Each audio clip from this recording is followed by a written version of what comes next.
Imagine standing before a grand palace, its spires reaching into the misty sky, flags fluttering softly in the wind.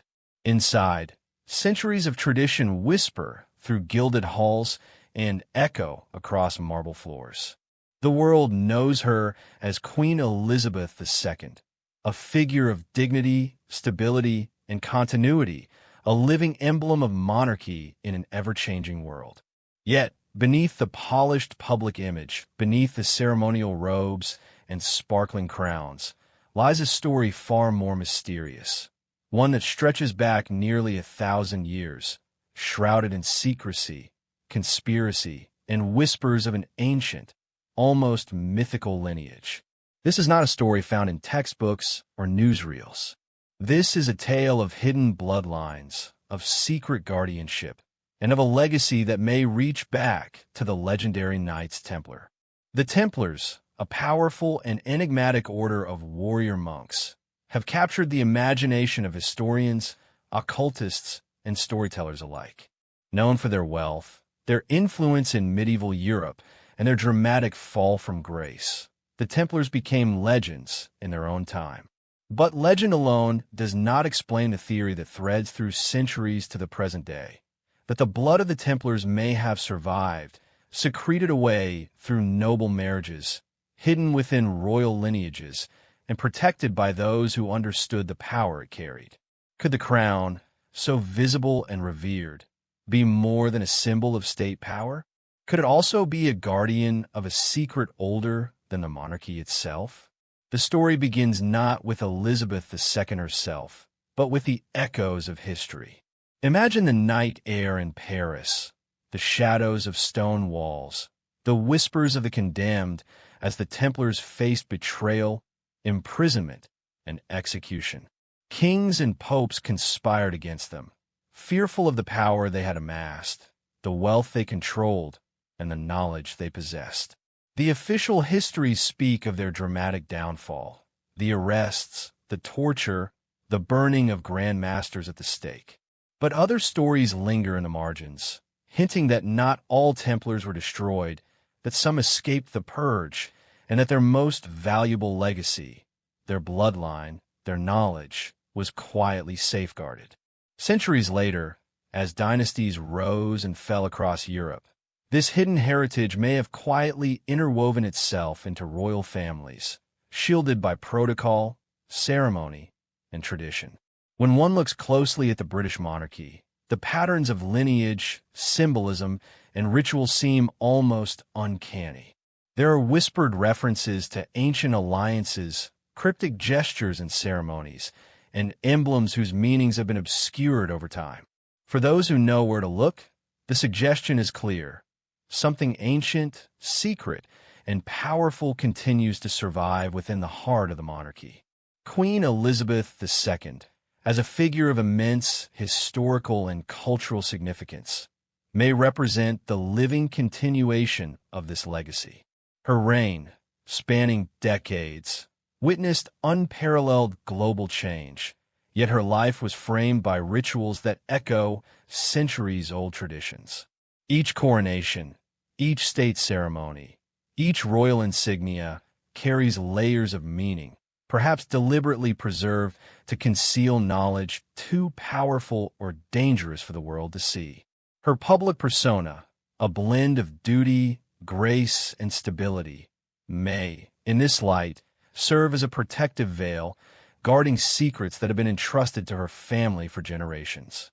In this exploration, we will journey through time, across centuries of war, betrayal, and secretive pacts. We will follow trails hidden in ancient manuscripts, obscure artifacts, and genealogical charts that suggest connections too deliberate to be mere coincidence. From the rise and fall of the Templars, to the subtle symbology embedded in royal ceremonies, to prophecies and esoteric knowledge whispered through secret societies, we will uncover layers of history that mainstream accounts rarely acknowledge.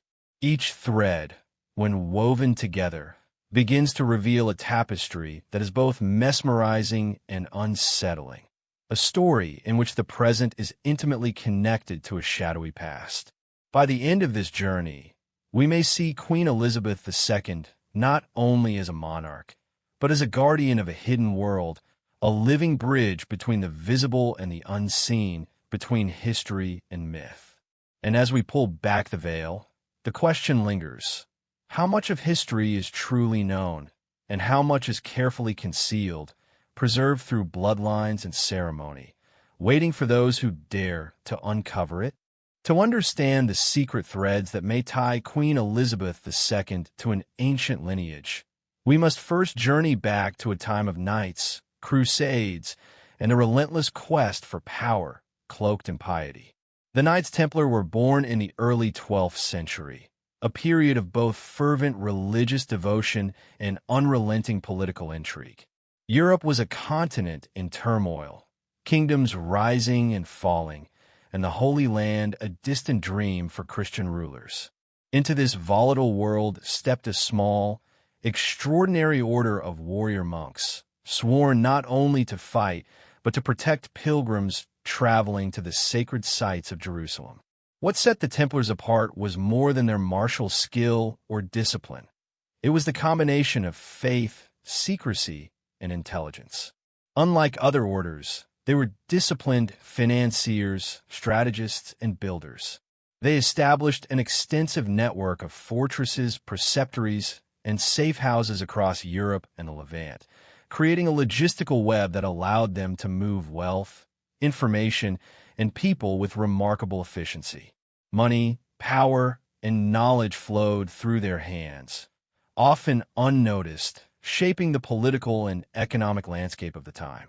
Their rise was meteoric, almost unnatural. Within a few decades, the Templars had accumulated immense wealth, far surpassing even the treasuries of kings.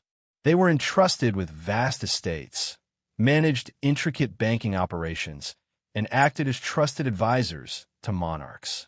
Their strength, however, was not merely financial or military.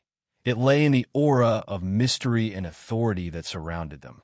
Rumors circulated of secret rituals, coded language, and hidden knowledge acquired during their campaigns in the Holy Land.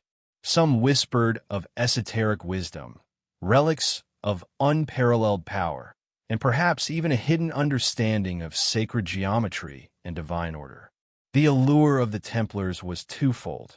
They were revered for their courage and vilified for their secrecy. To the faithful, they were paragons of devotion, guardians of the Christian world. To the envious, they were dangerous, an autonomous power beyond the reach of kings or popes.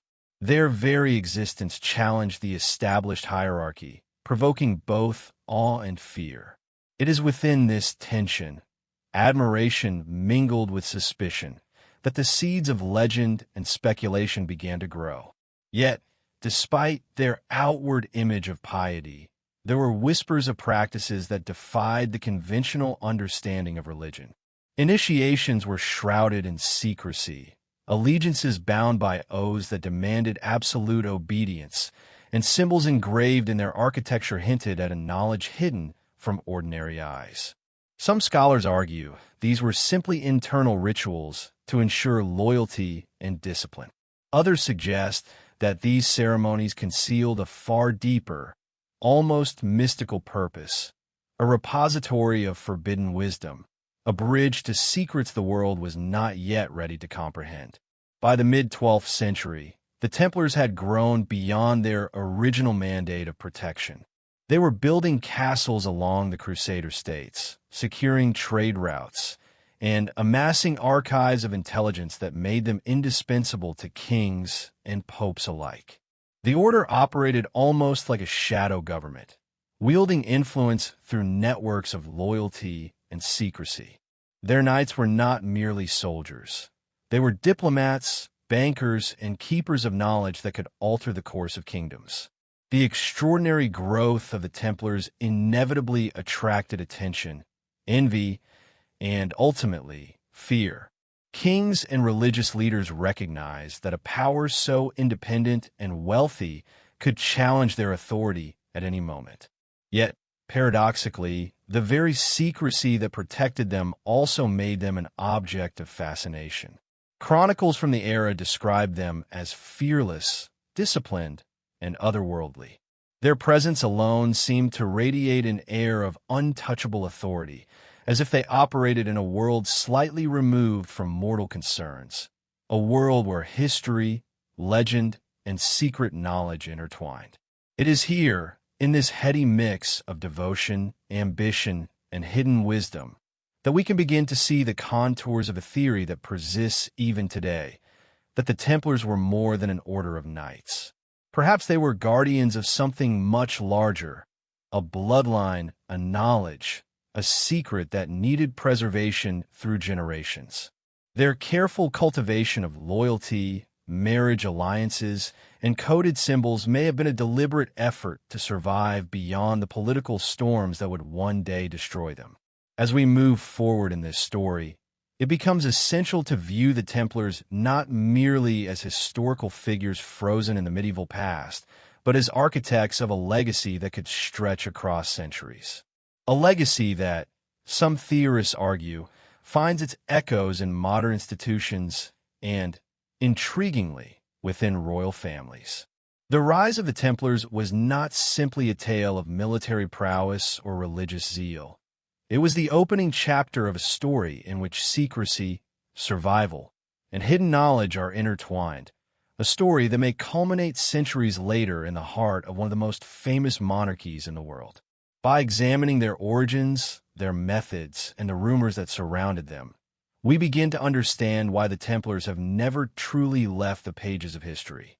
Their influence may have been suppressed, their order disbanded, but their bloodline, their secrets, and their knowledge could have quietly persisted, carried through time by those who understood its value. And it is precisely this enduring mystery, this tension between visible history and hidden legacy, that draws us inexorably toward the next chapter, when the Templar survival may have found a sanctuary in the very bloodlines of European royalty, setting the stage for the story of Queen Elizabeth II.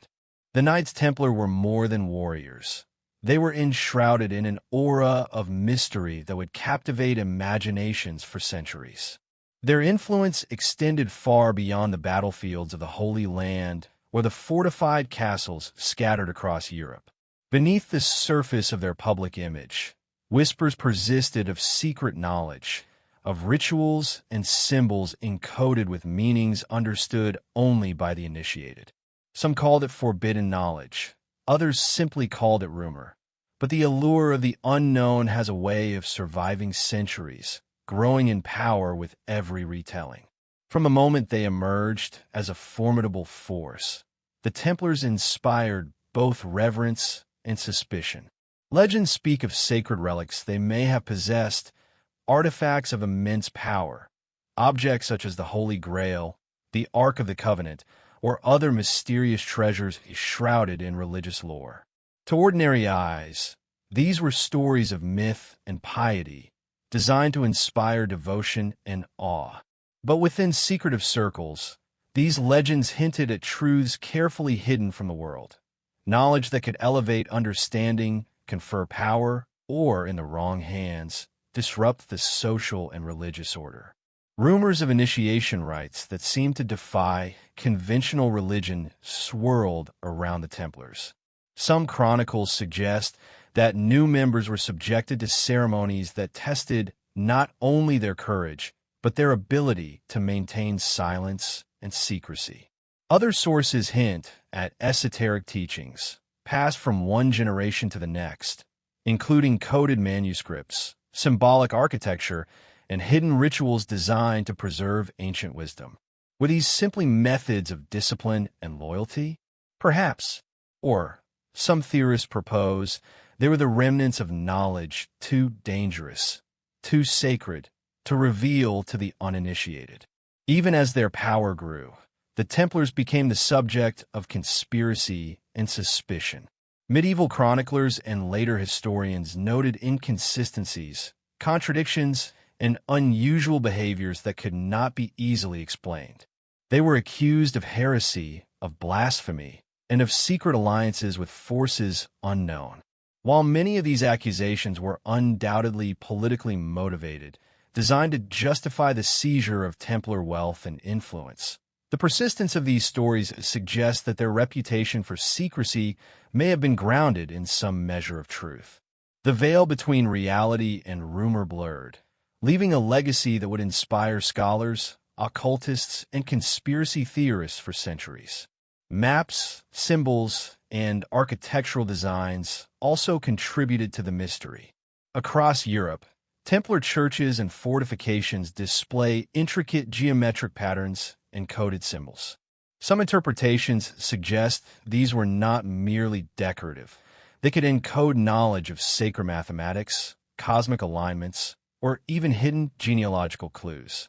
When viewed through the lens of modern theory, these symbols appear as markers left for those capable of deciphering them, hints that a larger, more complex story was unfolding behind the curtain of medieval life.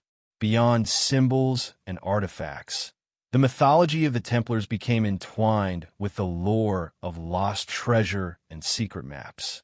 Tales of hidden vaults beneath European cathedrals, manuscripts lost in monastic libraries, and cryptic references in historical texts suggest a network of concealed knowledge and objects, carefully hidden to survive centuries of upheaval.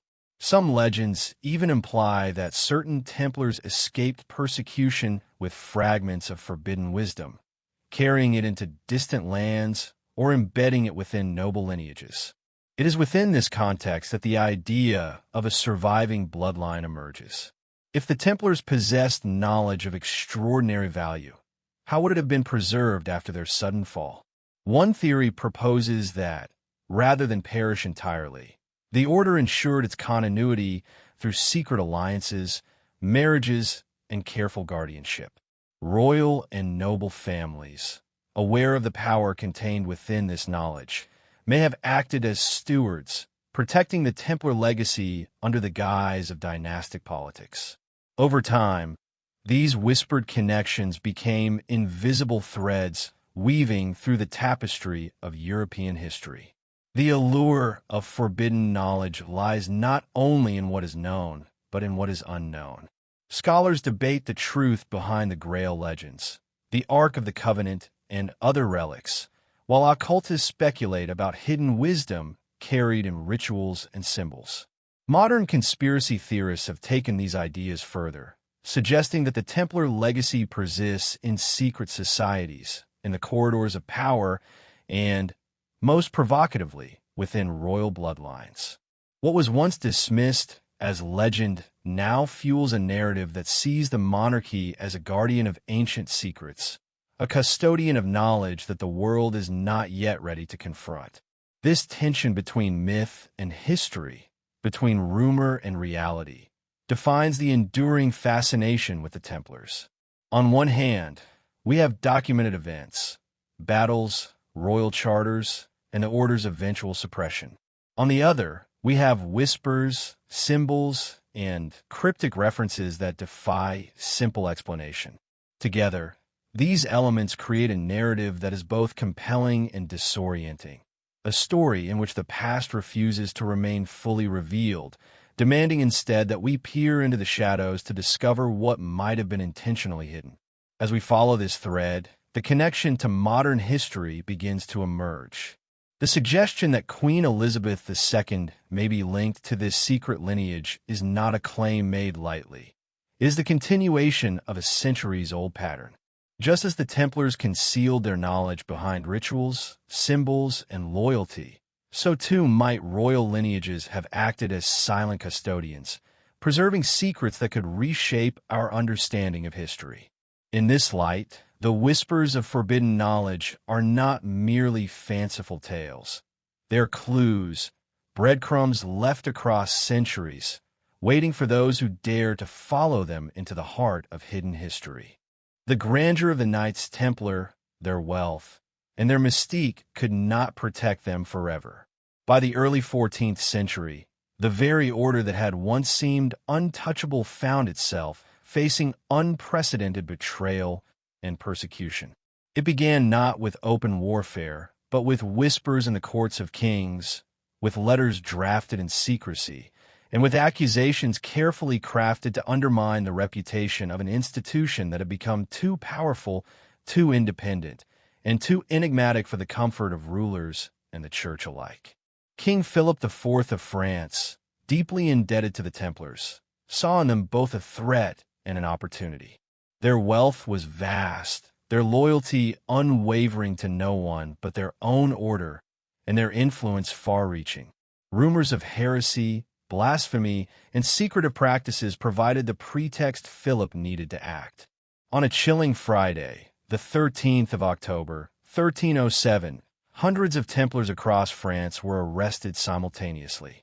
Knights, commanders, and even Grand Masters found themselves shackled, interrogated, and accused of crimes that would later be considered both improbable and horrific: idolatry, ritualized blasphemy, and moral corruption. The arrests were only the beginning of a calculated dismantling. Torture became a common method to extract confessions, many of which were undoubtedly false, coerced under unbearable pain and fear. Chronicles from the time paint a vivid, haunting picture. Men of honor and discipline subjected to unimaginable suffering, their oaths to secrecy and faith tested to the breaking point. Some confessed to crimes they could not have committed. Others held firm, choosing death over betrayal of their order. Yet all faced the same grim reality: the collapse of the institution they had devoted their lives to defending. Pope Clement V, under immense political pressure from King Philip, eventually dissolved the order in 1312, ostensibly to preserve the Church's authority and placate the French crown. The Templars' lands and assets were seized, dispersed, or absorbed into other religious institutions. Many of the surviving knights were quietly integrated into other orders, their identities and missions cloaked in anonymity. But the official end of the Templars did not mean the disappearance of their secrets. On the contrary, it may have marked the moment when the most important treasures, their knowledge, wealth, and, crucially, their bloodlines, were deliberately hidden from the world. Historians debate the extent to which the Templars truly perished. While the order as a formal institution was annihilated, some theorists argue that a portion of its members went underground, continuing their mission in secret. They may have found refuge in sympathetic noble households, in remote monasteries, or even across the borders of other kingdoms where the king's reach was limited. There are hints, scattered and cryptic, suggesting that the Templars adapted, using coded symbols, allegorical texts, and discrete alliances to survive the political storm that sought to erase them from history. The idea of survival becomes even more compelling when viewed through the lens of lineage. If the Templars carried secrets that could not be destroyed, if knowledge had to endure beyond their persecution, then their preservation might have required another form of guardianship: the careful continuation of bloodlines. Marriages between sympathetic nobles and Templar families could have served as a quiet but effective method of protecting both heritage and knowledge. This, some theorists propose, may be the hidden thread that eventually links the Templars to modern European royalty, creating a continuity invisible to historians but traceable through subtle patterns, symbols, and genealogical research. The fall of the Templars was not merely a historical event. It was a crucible, a test of the endurance of secrecy itself.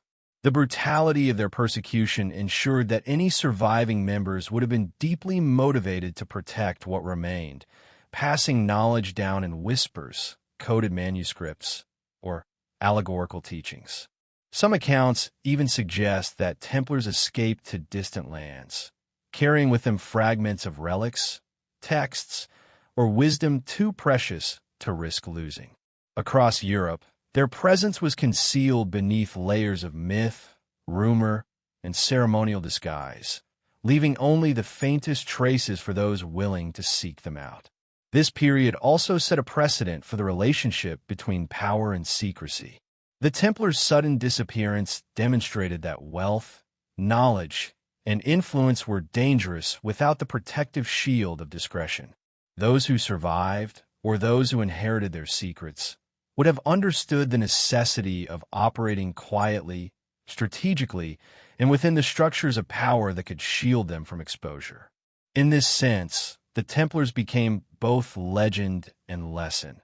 They taught that survival often requires concealment, and that true knowledge is as much about secrecy as it is about revelation. As we consider this narrative, it becomes increasingly plausible that the story of the Templars did not end with their persecution. Instead, it may have evolved, continuing in the shadows, protected by bloodlines and hidden alliances. And it is within this shadowed survival, preserved and passed down, that we begin to glimpse the connection to the modern era. A connection that, if the theories hold true, leads directly to the heart of European royalty and ultimately to the life and legacy of Queen Elizabeth II. The fall of the Templars was catastrophic on the surface, yet beneath it, a seed of continuity may have taken root.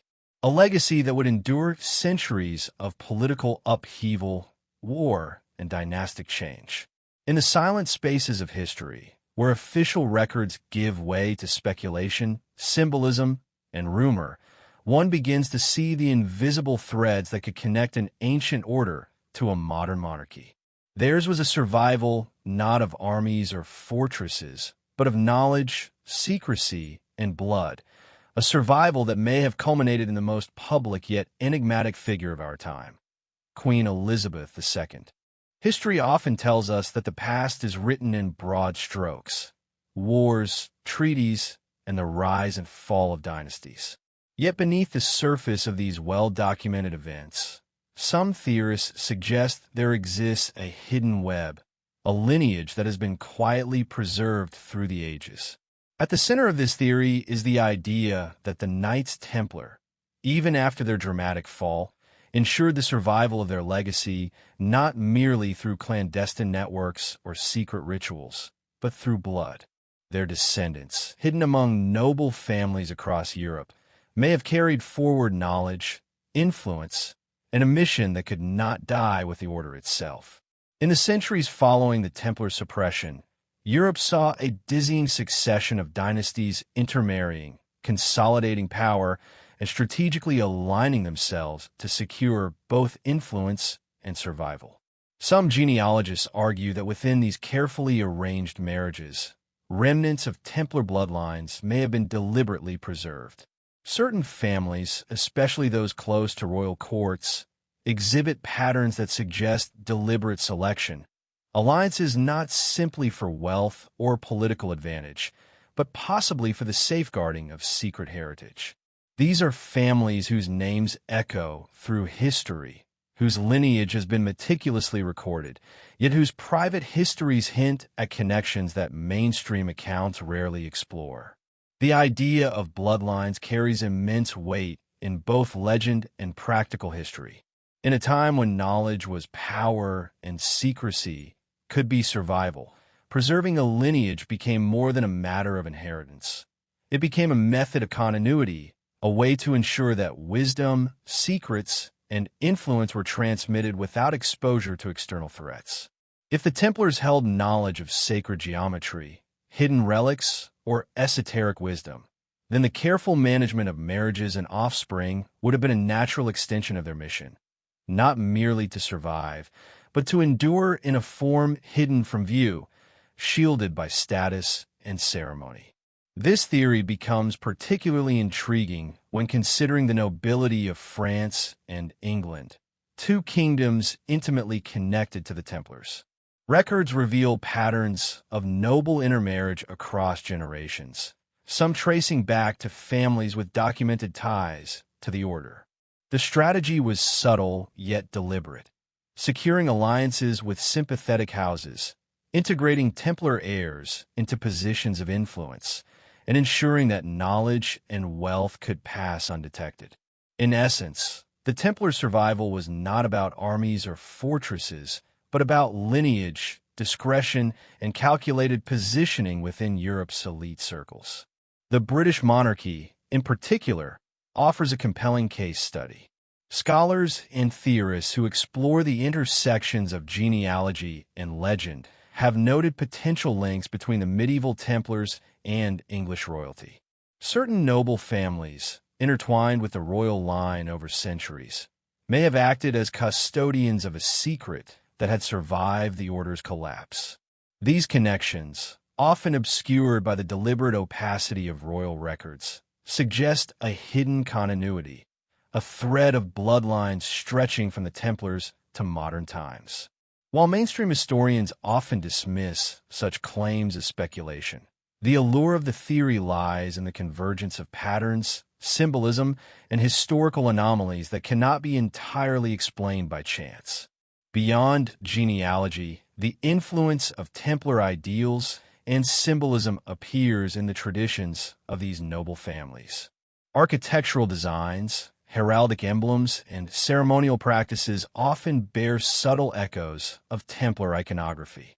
Crosses, geometric motifs, and specific ceremonial gestures may not be mere decoration, but coded references intended to honor and preserve a lineage that was both sacred and secret. These symbols serve as reminders that the bloodline itself is not merely biological. It carries a story, a mission, and perhaps a responsibility to safeguard knowledge that could alter the understanding of history. The concept of hidden lineage also intersects with prophecy and esoteric theory. Certain medieval texts suggest that select bloodlines were chosen to protect sacred knowledge, to act as stewards of wisdom that could not survive in the public eye. While these writings are often cryptic and allegorical, they reinforce the idea that lineage matters, that some families were considered worthy of guardianship by virtue of their ancestry. If one follows this theory, the Templar bloodline was not extinguished with the fall of the order. Rather, it was carefully curated, shielded, and passed through generations, embedded within the structures of European nobility. The passage of centuries would see this secret heritage adapting, surviving wars, revolutions, and shifting political landscapes. Families carrying this legacy might have remained in the shadows, quietly influencing events from behind a veil of legitimacy and ceremonial authority. Their survival depended not on open display of power, but on subtle influence, strategic marriages, and the careful maintenance of secrecy. It is this calculated discretion that allows the theory to extend even to the present day, suggesting a lineage that has endured through nearly a millennium, culminating in the modern British monarchy. As we trace these threads forward, one cannot ignore the tantalizing possibility that Queen Elizabeth II, with her meticulously documented ancestry and deep connections to European nobility, may be a living link in this hidden chain. Her lineage intersects with families rumored to have historical ties to Templar heritage. While evidence is often circumstantial, the pattern emerges with striking consistency. The bloodline theory suggests that the continuity of the Templars' secret knowledge may have found a secure sanctuary within the royal family, maintained with precision, discretion, and ceremonial reverence. By understanding the Templars' strategic preservation of bloodlines, we begin to see history not merely as a series of events, but as a carefully orchestrated narrative designed to protect knowledge, power, and legacy. This hidden dimension of history challenges the way we perceive the monarchy, inviting us to consider that beneath public ritual and ceremony lies a story far older, far more secret, and far more profound than conventional history allows. The echoes of the Templar order, preserved through careful lineage, may have reached the present day, awaiting discovery by those willing to look beyond the surface, to read the signs, and to follow the threads that history itself has left in the shadows. By the late Middle Ages and into the Renaissance, the Templars had vanished from public view, but their influence did not entirely disappear. Across Europe, a network of secret societies emerged, some claiming inspiration from the order, others preserving fragments of their ritual, knowledge, and perhaps even their bloodlines. These groups, shrouded in secrecy and steeped in symbolism, became custodians of esoteric wisdom, acting in the shadows of political and religious authority. Among the most enigmatic of these societies were the Freemasons and the Rosicrucians, organizations whose origins and practices are still debated, yet whose connections to Templar ideals are the subject of centuries of speculation. The Freemasons, in particular, have long been linked to Templar traditions. While the historical evidence is sparse and often contested, many researchers point to striking parallels. Initiation rituals, allegorical teachings, the use of geometric symbolism, and the emphasis on moral and intellectual enlightenment. Some theorists argue that Freemasonry inherited not only symbolic motifs from the Templars, but also their hidden mission, the safeguarding of knowledge, wisdom, and perhaps even bloodlines. Within these lodges, ideas once reserved for a medieval warrior order could be transmitted quietly, protected from the scrutiny of kings, popes, and inquisitors. Similarly, the Rosicrucians, emerging in the 17th century, presented themselves as a philosophical and mystical society devoted to the pursuit of esoteric knowledge and spiritual enlightenment. Their teachings, often cloaked in allegory and cryptic symbolism, bear echoes of Templar traditions, secrecy, coded texts, and the blending of spiritual and temporal authority. Some suggest that these societies became a refuge for the surviving Templars or their descendants, providing a framework to preserve the order's wisdom while remaining concealed from a world that had once turned violently against them. The presence of secret societies also illustrates a broader pattern: the alignment of power, knowledge, and secrecy. Monarchs, nobles, and influential figures were often aware of these networks, sometimes participating, sometimes tolerating them. In this context, the possibility of royal connection becomes more plausible. If a lineage had survived Templar persecution, then embedding its continuity within networks of secrecy, societies that prize discretion and esoteric knowledge, would have been a logical step. These groups functioned not merely as clubs or philosophical circles, but as guardians of hidden legacies, capable of transmitting knowledge and influence across centuries while remaining largely invisible to the public eye. Beyond symbolism and ritual, some researchers suggest that secret societies serve practical purposes in preserving bloodlines. Marriages, alliances, and the careful positioning of heirs could have been orchestrated in subtle coordination with these organizations. In this way, Templar descendants might have moved quietly through noble circles, shielded by both secrecy and status. Initiation into a society, adherence to coded rituals, and participation in clandestine networks could ensure that knowledge, power, and purpose were transmitted intact, generation by generation, regardless of political upheaval or societal change. Evidence of such connections can be found in architecture, heraldry, and ceremonial tradition. Freemasonic lodges, royal palaces, and even the layouts of certain cities contain patterns, symbols, and alignments that hint at knowledge transmitted across centuries. Some argue that the ceremonial practices of the British monarchy, its rituals, crowns, and regalia, are not purely ornamental or historical, but resonate with these esoteric traditions, preserving symbols and teachings originally developed by the Templars and refined through secret societies.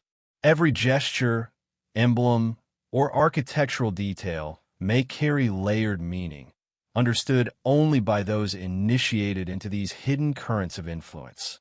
The existence of such societies also offers insight into why the Templar bloodline theory endures. While mainstream history portrays the Templars as entirely extinguished, these clandestine networks provide a plausible mechanism for survival. Knowledge and blood preserved in secret, transmitted under the protection of loyal, discreet allies. They also suggest that survival required adaptation, not just the careful preservation of lineage, but integration into structures capable of withstanding centuries of political change. Secret societies became these structures, acting as invisible guardians of a legacy that could not afford to die. Furthermore, the allure of these societies extends beyond historical speculation. It persists in modern fascination with hidden networks of power. Freemasons, Rosicrucians, and similar groups continue to inspire intrigue and conspiracy theories. Their rituals, coded language, and symbols act as threads connecting the medieval past to the present. For those tracing the Templar bloodline to modern royalty, these societies provide both context and continuity, offering a plausible mechanism for how secrets, influence, and even hereditary knowledge could survive across the ages, shielded by tradition, loyalty, and discretion. In essence, secret societies represent a bridge between what was lost and what survived. The Templars may have been publicly destroyed, yet their ideals, knowledge, and perhaps their lineage endured within these hidden networks. By tracing the influence of these groups, patterns emerge: rituals, symbols, alliances, and familial connections that suggest a continuity far more deliberate and far-reaching than conventional history acknowledges. It is within this hidden framework that the modern monarchy and figures such as Queen Elizabeth II may be understood not only as rulers, but as inheritors and custodians of a legacy that stretches back to one of history's most enigmatic orders. Through these societies, the whispers of the past echo into the present. They hint at knowledge that survived centuries of suppression, alliances that crossed kingdoms, and bloodlines that endured in the shadows. And as we continue our exploration, the threads of Templar legacy, secret guardianship, and royal connection begin to converge, drawing us ever closer to the heart of the mystery. The possibility that Queen Elizabeth II herself may carry within her lineage the echoes of a secret that has survived more than 800 years. Queen Elizabeth II, known to millions around the globe as the steady face of continuity and tradition, represents more than the ceremonial monarchy of modern Britain. To the casual observer, she is the embodiment of protocol, duty, and decorum, presiding over centuries-old rituals with grace and precision. Yet, beneath the surface of this public persona lies a story woven from history, bloodlines, and secrecy, a narrative that some theorists suggest ties her directly to the legacy of the Knights Templar. From the very beginning, Elizabeth's life was steeped in preparation for her role as monarch, a role that carried with it more than political authority. Her upbringing was meticulously structured. Education in history, law, languages, and diplomacy, along with exposure to ceremonial practices and statecraft from an early age. Every lesson, every ritual, every careful instruction in the workings of monarchy may have served a dual purpose: to prepare her for public duties while subtly transmitting a deeper understanding of lineage, responsibility, and legacy. In this light, Elizabeth's reign is not merely a matter of governance. It could be seen as the stewardship of an ancient, carefully guarded heritage. The very symbols surrounding her reinforce this sense of hidden continuity. The crown she wears, the regalia she carries, and even the ceremonies she oversees are more than displays of pageantry. They are repositories of symbolism, each element potentially echoing centuries-old traditions. Some researchers suggest that motifs embedded in crowns, scepters, and coronation robes trace back to Templar symbols, subtly linking the modern monarchy to the medieval order. In these interpretations, every ceremonial gesture is imbued with meaning, a silent acknowledgement of the responsibility Elizabeth carries as a guardian of knowledge and lineage. Her life, lived largely under the scrutiny of the public eye, was marked by remarkable consistency, resilience, and discretion. These qualities, while admirable in any monarch, take on additional significance when considered within the context of secret lineage theories.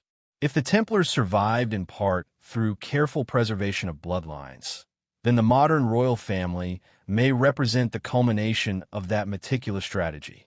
The Queen's unwavering dedication to duty, her ability to navigate turbulent political landscapes, and her stewardship of centuries-old traditions may be seen as evidence of a hidden role. Protector not only of a nation, but of a secret that has endured across generations. Beyond symbolism and ritual, there's her ancestry. Queen Elizabeth II's lineage is among the most extensively documented in human history, yet it contains intersections that are particularly intriguing to those tracing Templar connections. Her family tree intertwines with noble houses across Europe, some of which have been speculated to harbor Templar heritage or connections to secretive networks that preserve the order's legacy. While mainstream historians approach these claims cautiously, the convergence of noble lines, ceremonial tradition, and symbolic continuity presents a compelling narrative for those exploring hidden histories. Even the Queen's personal demeanor may be interpreted through this lens. Her measured public presence, careful speech, and extraordinary composure suggest a profound understanding of the weight of her position. She embodies both visibility and discretion, the very qualities necessary to maintain a lineage that, if the theories hold, has been intentionally shielded from the public for centuries. In this sense, the monarchy functions not only as a political institution, but as a living vessel, preserving memory, heritage, and knowledge under the stewardship of a singular individual. Historical continuity is another crucial aspect of her guardianship. Elizabeth II's reign spanned dramatic changes. World wars gave way to the atomic age, empires crumbled, and society transformed in ways that previous monarchs could scarcely imagine. Through it all, she remained a constant, a living bridge between past and present. Some theorists argue that such constancy is not accidental. The careful nurturing of succession, ceremonial rigor, and public diplomacy may serve a dual function, maintaining the monarchy's visible authority while safeguarding the deeper, hidden legacy of which she is custodian. The Queen's role also extends into the global sphere. As head of the Commonwealth, she interacts with nations spanning continents, each with its own history, culture, and traditions. Within this web of influence, subtle traces of symbolic authority, diplomatic discretion, and ceremonial continuity emerge, practices that could echo the Templars' historical strategy of influence, alliance, and stewardship. In this view, her reach is not merely political. It is cultural, symbolic, and potentially protective of secrets and legacies that have survived for centuries. Even mundane elements of her life may be examined through this lens. Residences, official documents, regalia, and even the architecture of royal estates can be interpreted as part of a hidden framework designed to preserve knowledge, memory, and bloodline integrity. Secret passages, hidden archives, and symbolic layouts, elements that often appear in the histories of European nobility, suggest that the Queen's environment is more than aesthetic. It may be designed to maintain continuity with centuries of tradition, including knowledge that has been carefully shielded from public view.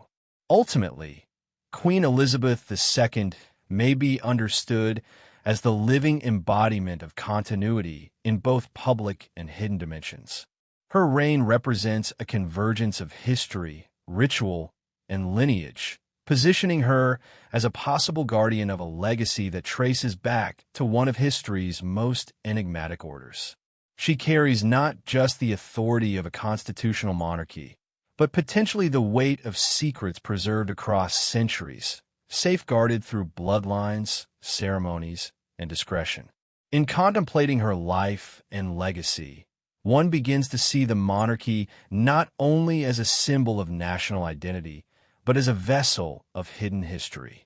Queen Elizabeth II emerges as more than a public figure. She is a custodian of continuity, a bridge between visible tradition and hidden legacy, and perhaps the final, living connection to the extraordinary story of the Knights Templar. The suggestion is haunting and compelling. Within her lineage and under her stewardship, echoes of an ancient order may survive, quietly shaping the present while guarding the mysteries of the past. Few objects command as much awe and fascination as the British crown jewels. Housed within the Tower of London, glittering with centuries of history, they are more than ornamental treasures. They are potent symbols of authority, continuity, and tradition. To the casual observer, they represent monarchy, state power, and ceremony. Yet, for those who look closer, these artifacts may carry deeper meaning, encoding centuries of secret knowledge, ritual significance, and even connections to the mysterious lineage of the Knights Templar.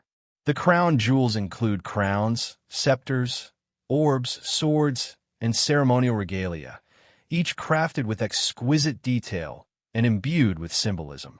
The St. Edward's crown, for instance, worn during coronations, is a masterpiece of medieval craftsmanship. Encrusted with precious gems and gold, it is said to carry spiritual significance, representing divine authority and continuity. But some researchers suggest that beyond its ceremonial role, the crown may encode hidden knowledge, symbols and shapes reflecting sacred geometry, numerology, and traditions that could trace back to the Templars and other esoteric orders. Consider the imperial state crown, with its 2,868 diamonds and 273 pearls, including the famous Cullinan II diamond. Its arrangement is not random. Gem placement, proportions, and design may carry symbolic meaning beyond mere ornamentation. Some theories suggest that these patterns echo medieval codices, reflecting knowledge preserved from a time when the Templars and other secretive orders held influence over both religious and royal institutions. In this view, the jewels are not only ceremonial. They are repositories of encoded wisdom, connecting the wearer to centuries of history, tradition, and hidden lineage. The sovereign's scepter with cross, held alongside the crown during coronation ceremonies, is another artifact of particular interest. Crafted to symbolize both temporal authority and divine right, it also contains elements that some interpret as esoteric markers. Geometric motifs, symbolic engravings, and historical associations with Templar Knights suggest a deeper narrative embedded within the object itself. The scepter, like the crown, functions as both a ceremonial tool and a vessel for continuity, linking the modern monarchy with traditions and knowledge that extend far beyond recorded history. The orb, a simple yet striking golden sphere topped with a cross, represents the Christian world under monarchical rule. Yet it too may contain hidden layers of meaning. Scholars and theorists point out that spheres, crosses, and their proportions were often used by medieval mystics and secret orders to convey spiritual and cosmological truths. The Templars, known for their interest in sacred geometry and symbolism, may have influenced these designs, leaving a coded message for those who understood their language of symbols. These objects become more than royal pageantry. They are physical embodiments of history, faith, and potentially concealed knowledge. Even lesser-known items within the collection invite scrutiny. Coronation rings, swords, and ceremonial robes all contain motifs, inscriptions, and materials that hint at deeper connections. For example, the coronation sword, traditionally used to represent both justice and protection, could echo the Templars' dual role as warriors and custodians of sacred law. Its presence within the coronation ritual, alongside the crown and scepter, reinforces the idea that these ceremonies are not only public spectacle, but carefully preserved acts of continuity, laden with symbolism inherited from centuries past. The ceremonial significance of these objects is amplified by the rituals themselves. Every movement, gesture, and placement during a coronation is codified, often unchanged for hundreds of years. Some historians and esoteric theorists argue that this precision is no accident. It reflects an understanding that ceremony is not merely performative but protective. Through these rituals, knowledge, authority, and lineage are transmitted, subtly embedding continuity and reinforcing connections to ancient traditions, possibly even to the Templars themselves. Perhaps most compelling is the idea that the crown jewels serve as a bridge between visible monarchy and hidden legacy. They are not just symbols of political power. They are tangible links to a past that is otherwise inaccessible. In this sense, Queen Elizabeth II, as the wearer and steward of these artifacts, becomes more than a ruler. She is a living conduit between history, symbolism, and secret knowledge.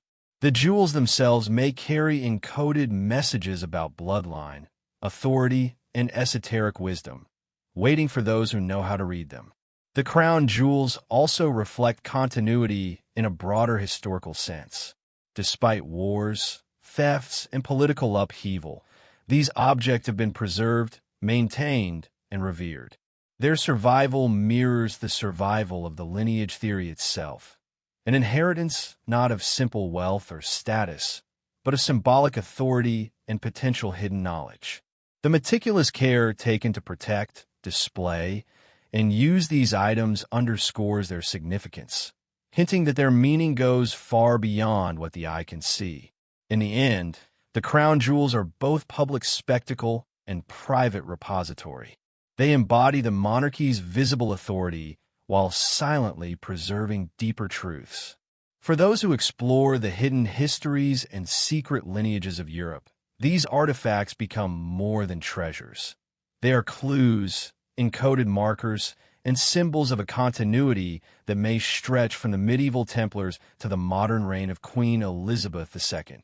In every gem, every cross, and every ceremonial gesture, there lies the possibility of connection to an ancient order, suggesting that history itself is layered, concealed, and waiting to be deciphered.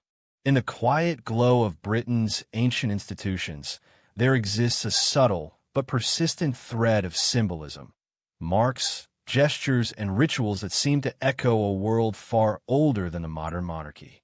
The coronation of a British sovereign is often viewed as a historical formality, a ceremonial passage of authority. Yet, for those who study esoteric traditions, the layers beneath the surface tell a different story. They suggest that the rituals surrounding the monarch are less about governance and more about guardianship, as though the crown is not merely an institution, but the steward of a legacy stretching back to the era of the Knights Templar. The coronation regalia themselves offer the first clues. The orb, the scepter, the sword, and the crown, each piece steeped in symbolism, mirror the iconography used by medieval chivalric orders. The Templars, known for their elaborate rituals and strict hierarchies, infuse their ceremonies with sacred geometry, astronomical timing, and relic veneration. While mainstream historians view these as coincidental similarities arising from shared medieval culture, alternative researchers argue that the resemblance is far too precise to dismiss. The orb represents dominion over the earthly realm, but in Templar lore, a sphere often symbolized the world under divine law. The scepter, a sign of justice and authority, mirrors the Templar staff carried by commanders. Even the crown itself, adorned with crosses and fleur-de-lis, echoes the heraldic signatures of Crusader nobility. The coronation oath reveals another layer. The monarch swears to uphold justice, defend the faith, and protect the realm. These promises closely resemble the vows taken by Templar knights, whose oaths emphasized purity, loyalty, secrecy, and defense of sacred values. In both cases, the initiates pledged themselves not only to worldly responsibilities, but to a higher spiritual order. It is this overlap that intrigues those who believe the British monarchy carries the remnants of the Templar mission. Perhaps the most striking element is the anointing ceremony, a moment so sacred it is hidden from public view. The monarch is consecrated with holy oil, shielded by a canopy, in a rite that resembles the private Templar initiation. The secrecy surrounding this moment has fueled speculation that an ancient, unbroken tradition is preserved here, accessible only to the monarch and a select circle of clergy who guard the old ways. Architecture deepens the mystery. Westminster Abbey, where coronations take place, is a masterpiece of Gothic design, a style popularized and funded by Templar patrons. Its soaring arches, rose windows, and symbolic geometry mirror the Templar churches across Europe. The coronation chair itself rests above the Stone of Destiny, a relic steeped in myth and regarded by some as an object of profound spiritual significance. The blending of sacred stone, Gothic architecture, and ritual echoes suggest to many that the venue is intentionally designed to channel the symbolism of ancient brotherhoods. In this interpretation, the abbey does not simply host the ceremony, it enhances it. The processions and regalia are accompanied by a complex choreography that appears steeped in esoteric numerology. Certain steps are repeated in threes or sevens, numbers associated with Templar mysticism and divine order. The arrangement of clergy, musicians, knights, and royal officials mimics the carefully structured hierarchies of medieval military orders, where every role held a symbolic meaning.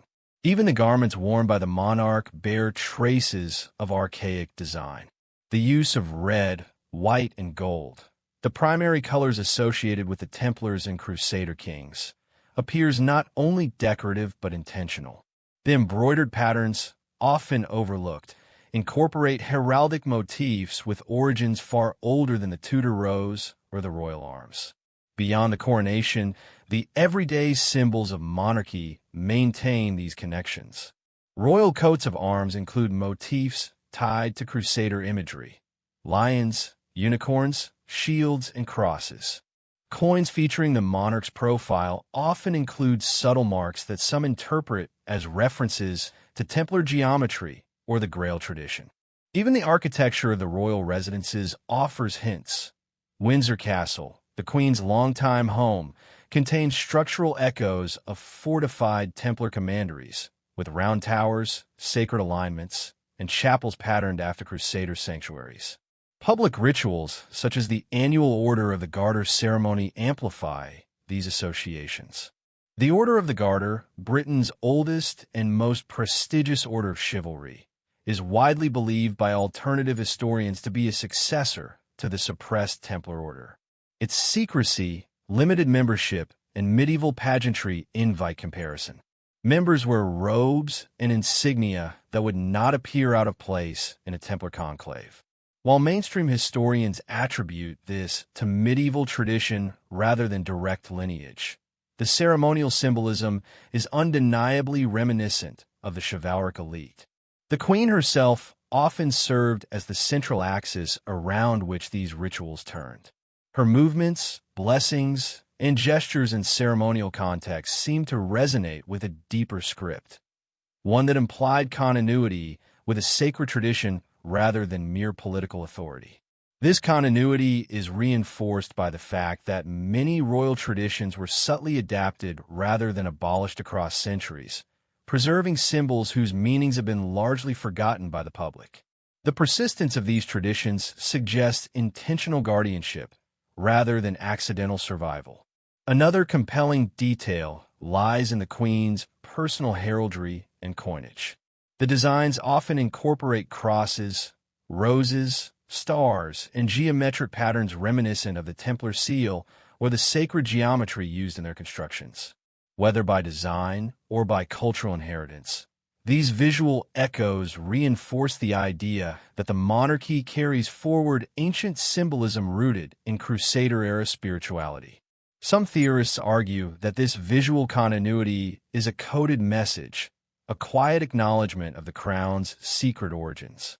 Ceremonies involving military orders provide additional resonance. The monarch is the symbolic head of several chivalric institutions whose ranks include high-ranking officers, nobles, and occasionally clergy. much like the Templar structure of combined spiritual and militaristic authority.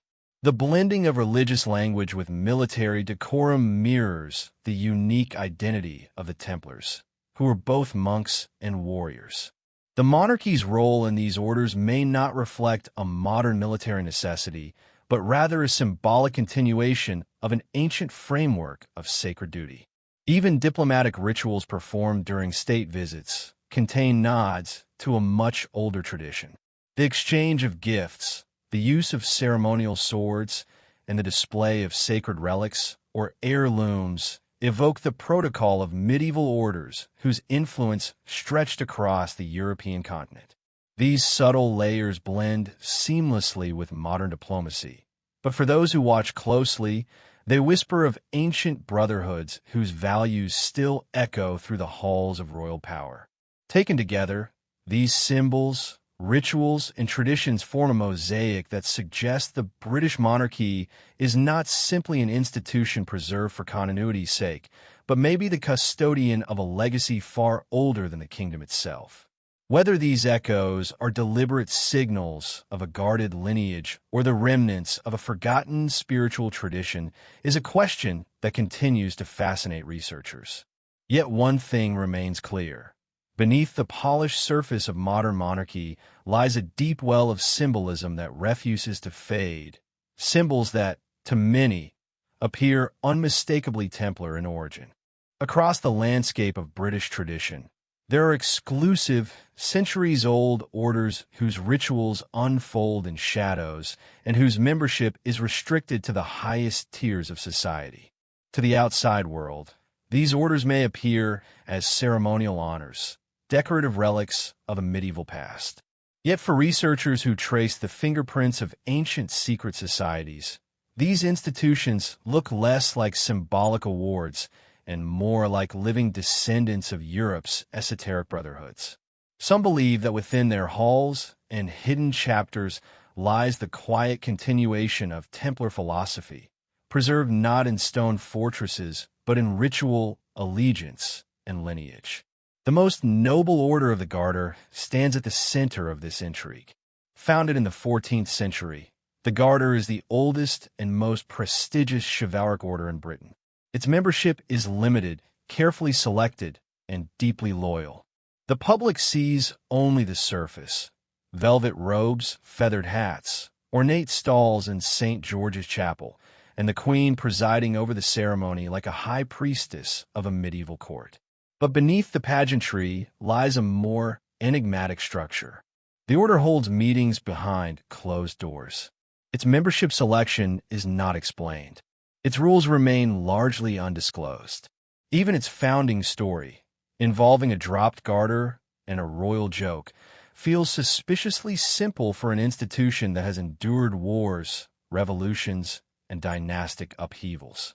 To alternative historians, the Garter resembles a secret continuation of the Templar ethos, not in purpose, but in design. Its hierarchy, secrecy, and elite membership mirror the Templar chapters that once operated across Europe. The Garter's emblem, a garter encircling a motto, contains symbols reminiscent of Templar seals and Crusader insignia. The intertwined serpentine shape of the garter, the circular enclosure, and the disciplined exclusion of outsiders hint at an inner meaning long forgotten by the public. Even the motto, Honi soit camal y pence, has been interpreted by esoteric scholars not simply as a rebuke to evil thoughts, but as a coded warning, a reminder that knowledge held within the circle is not to be questioned. Those who walk into St. George's Chapel during a Garter ceremony often feel an intangible weight, a sense that the rituals unfolding are rooted in something far more ancient than the order's official history states. The chapel itself, a masterpiece of Gothic architecture, resembles the great spiritual hubs of medieval chivalric orders. Its vaulted ceilings, stone carvings, and heraldic banners create an atmosphere that is part sanctuary, part fortress. The layout mirrors the symbolic geometry favored by Templar architects, with hidden patterns in its windows, floor plans, and sacred alignments that suggest intentional encoding. Beyond the Garter, the Order of the Thistle in Scotland carries a similar aura of secrecy and symbolic antiquity. Limited to just 16 knights, this order is connected to Scotland's own history of Templar survival. While the official narrative frames the order as a national honor, its rituals, motto, and heraldry evoke imagery intertwined with the legends of Scottish Templar refuge following the suppression of the order in continental Europe. The Thistle's private vows, elaborate insignia, and ceremonial gatherings inside the historic confines of St. Giles Cathedral leave many wondering whether this order preserves something more than national pride, perhaps a remnant of guardianship passed down through royal bloodlines. The monarchy's role in these orders is central. The sovereign is not merely a patron, but the head of each order. This leadership echoes the structure of medieval brotherhoods, in which kings acted as grand masters, bridging spiritual authority with earthly rule. The monarch's position as the living embodiment of these orders suggests a continuity that transcends decorative tradition. It places the crown at the apex of a network of ancient allegiance, linking modern institutions with the secretive chivalric orders that once shaped the destiny of nations. Many of these orders include ranks of knights, commanders, and officers, mirroring the layered hierarchy of the Templars. Their initiation ceremonies, while mostly hidden from public view, are rumored to involve oaths of loyalty, symbolic gestures, and rituals whose origins stretch deep into medieval mysticism. Some scholars argue that these rites maintain the old codes of honor and secrecy, carrying forward ideas preserved during the Templars' flight into Scotland, England, and Portugal. The insignia worn by members of these orders often include crosses, stars, shields, and circular medallions. These designs bear unmistakable resemblance to Crusader emblems.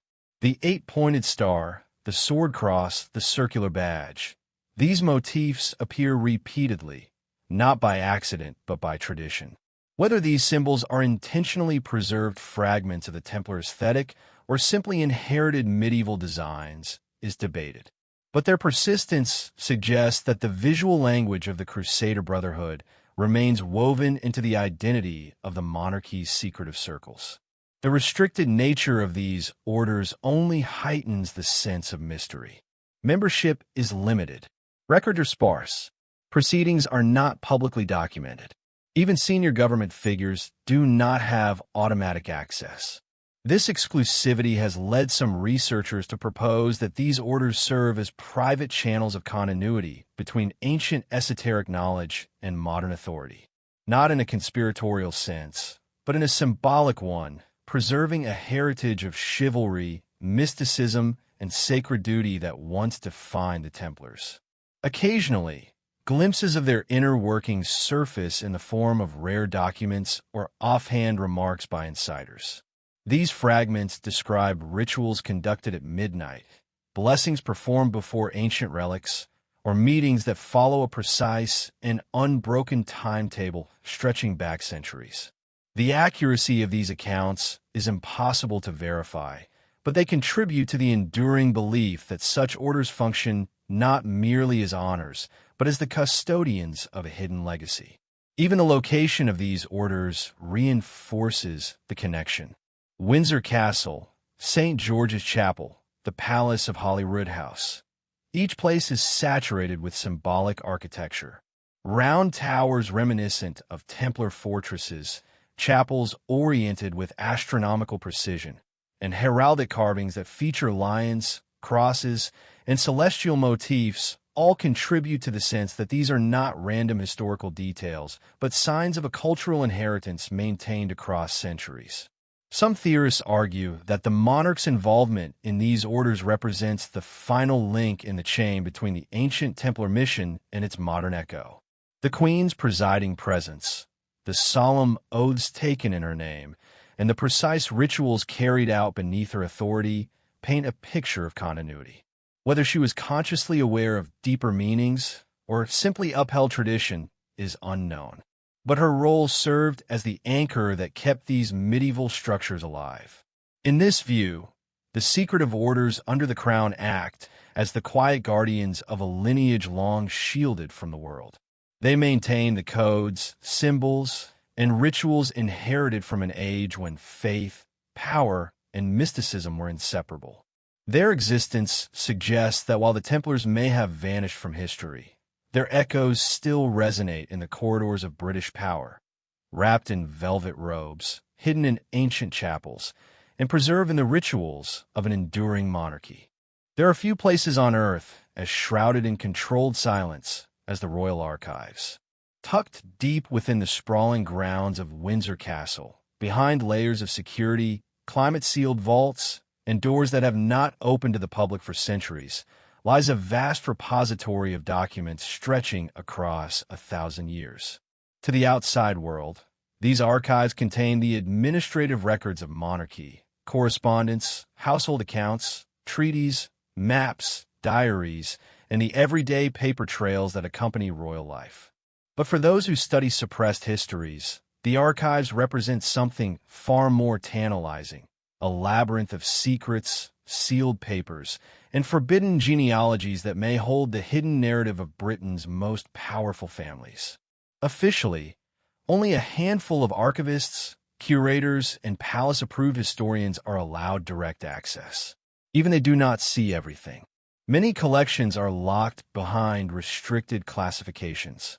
Some boxes have not been opened since they were first sealed centuries ago. Files are cataloged but off-limits, marked with cryptic notes like closed until further notice or sealed at royal discretion. There are folders so fragile, so politically sensitive, or so deeply tied to dynastic reputation that even archivists must seek permission before approaching them. In many cases, permission is never granted.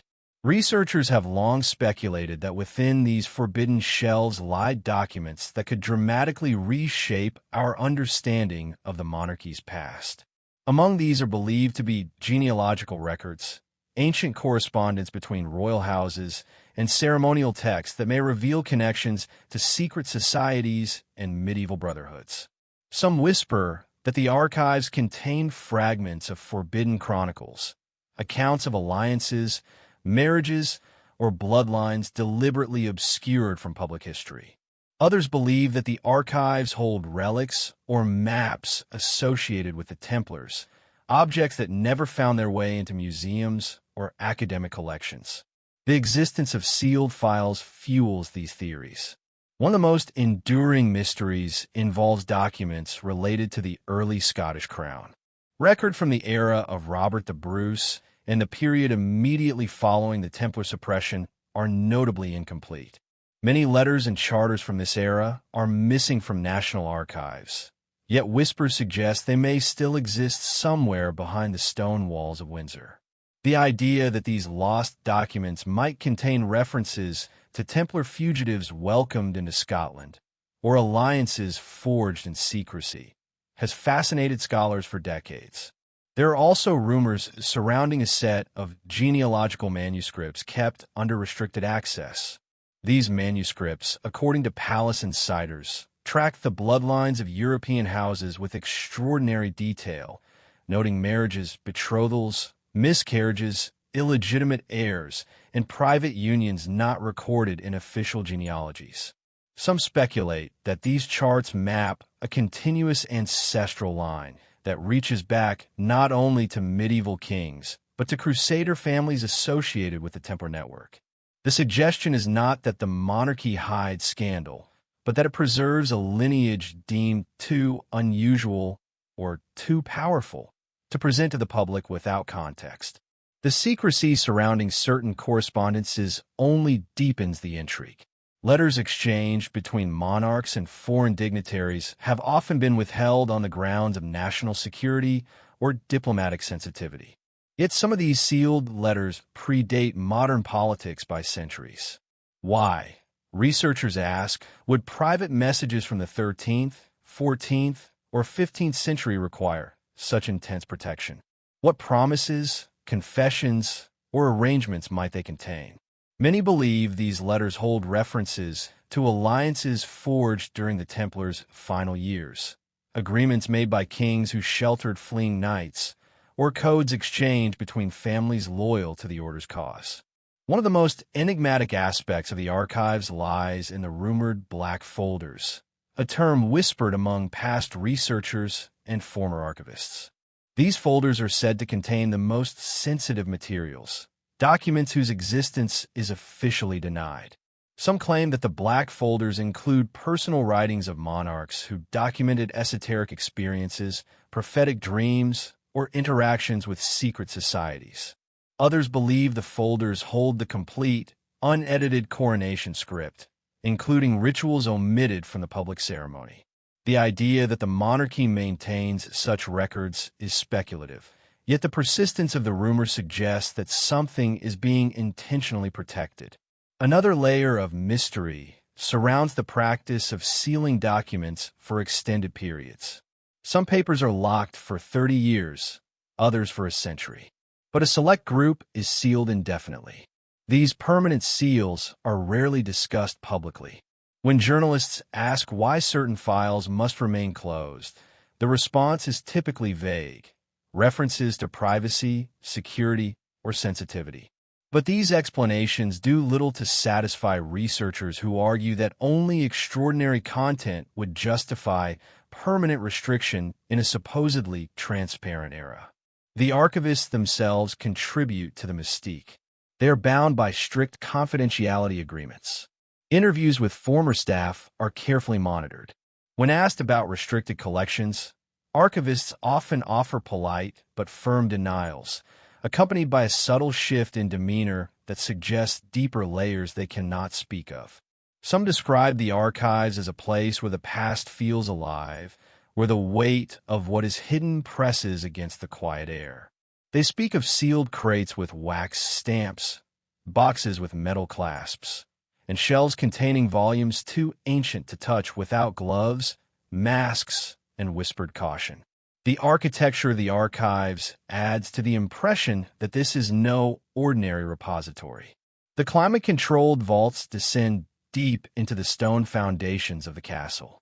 Some areas require multiple keys or biometric access. Others are guarded by steel doors that look more suited to a bank than a library. The deeper one goes, the more the environment changes. Silence thickens. Lights dim. The walls grow colder. It is easy to imagine that within these subterranean chambers lie manuscripts that have not seen daylight since the reign of Henry VIII or Elizabeth I. One particularly alluring rumor involves a sealed wooden chest stored in a lower vault, supposedly bearing the faded insignia of a medieval order. The chest is said to have been transferred to Windsor in the 18th century from a dissolved estate in Scotland. Some claim it contains relics connected to a forgotten Templar sanctuary. Others believe it holds correspondence between early Scottish monarchs and exiled knights fleeing persecution. There is no official record of this chest, yet the story persists, adding fuel to speculation about the monarchy's hidden ties to ancient orders. The persistence of these mysteries leads many to believe that the secrecy is not incidental but intentional. The archives may serve not only as a record of the monarchy's past, but as a protective shield for knowledge that, if revealed, could alter long-accepted narratives. Whether the information would confirm a Templar lineage, expose lost alliances, or reveal a hidden spiritual heritage is impossible to know. But the existence of such secrecy suggests that the crown safeguards more than history. It guards identity, continuity, and perhaps even a legacy woven through the centuries like a hidden thread. In the quiet of these sealed rooms, behind locked doors and layers of guardianship, lies a shadow history waiting for a light that may never be allowed to shine. Whatever truth resides in the royal archives, it remains protected by an institution that has mastered the art of silence. Long before she became queen, before the weight of the crown settled upon her shoulders, Elizabeth was a quiet child growing up inside a world where history, tradition, and secrecy intertwined. To the public, her early years appear simple. Lessons with tutors, time spent with her family, carefully supervised outings. Yet beneath this surface lies a more intricate story, a story shaped by influences that operated away from headlines and outside the awareness of most. Her childhood unfolded in an environment steeped in ritual, symbolism, and a deep sense of inherited responsibility, as though those guiding her education were preparing her for something far older than the British throne itself. From a young age, Elizabeth was exposed to an atmosphere of reverence for ancient lineage. Family discussions, private lessons, and even the architecture around her reinforced the idea that she belonged to a chain stretching far into the past. The corridors of royal residences were lined not only with portraits of monarchs, but with symbols borrowed from centuries-old orders: crosses, shields, lions, fleur-de-lis, and intertwined designs that echoed medieval heraldry. These images were not described openly as esoteric, yet their presence shaped her awareness of continuity, duty, and something more elusive: sacred inheritance. Her tutors played a significant role in this subtle molding. Official records describe them as highly educated individuals selected for their scholarly rigor. But some biographers have hinted that certain tutors possessed backgrounds that went beyond standard academia. One was rumored to have connections to Masonic circles. Another was known for his fascination with medieval chivalric codes. A third, a devout historian, seemed unusually drawn to the subject of Crusader kings and their spiritual lineages. Whether by coincidence or design, these influences exposed the young princess to a worldview steeped in ancient ideals: knighthood, divine purpose, guardianship, and the idea that leadership carried a spiritual weight as well as political power. There were also books, rare volumes kept in private libraries, not commonly shared with the public.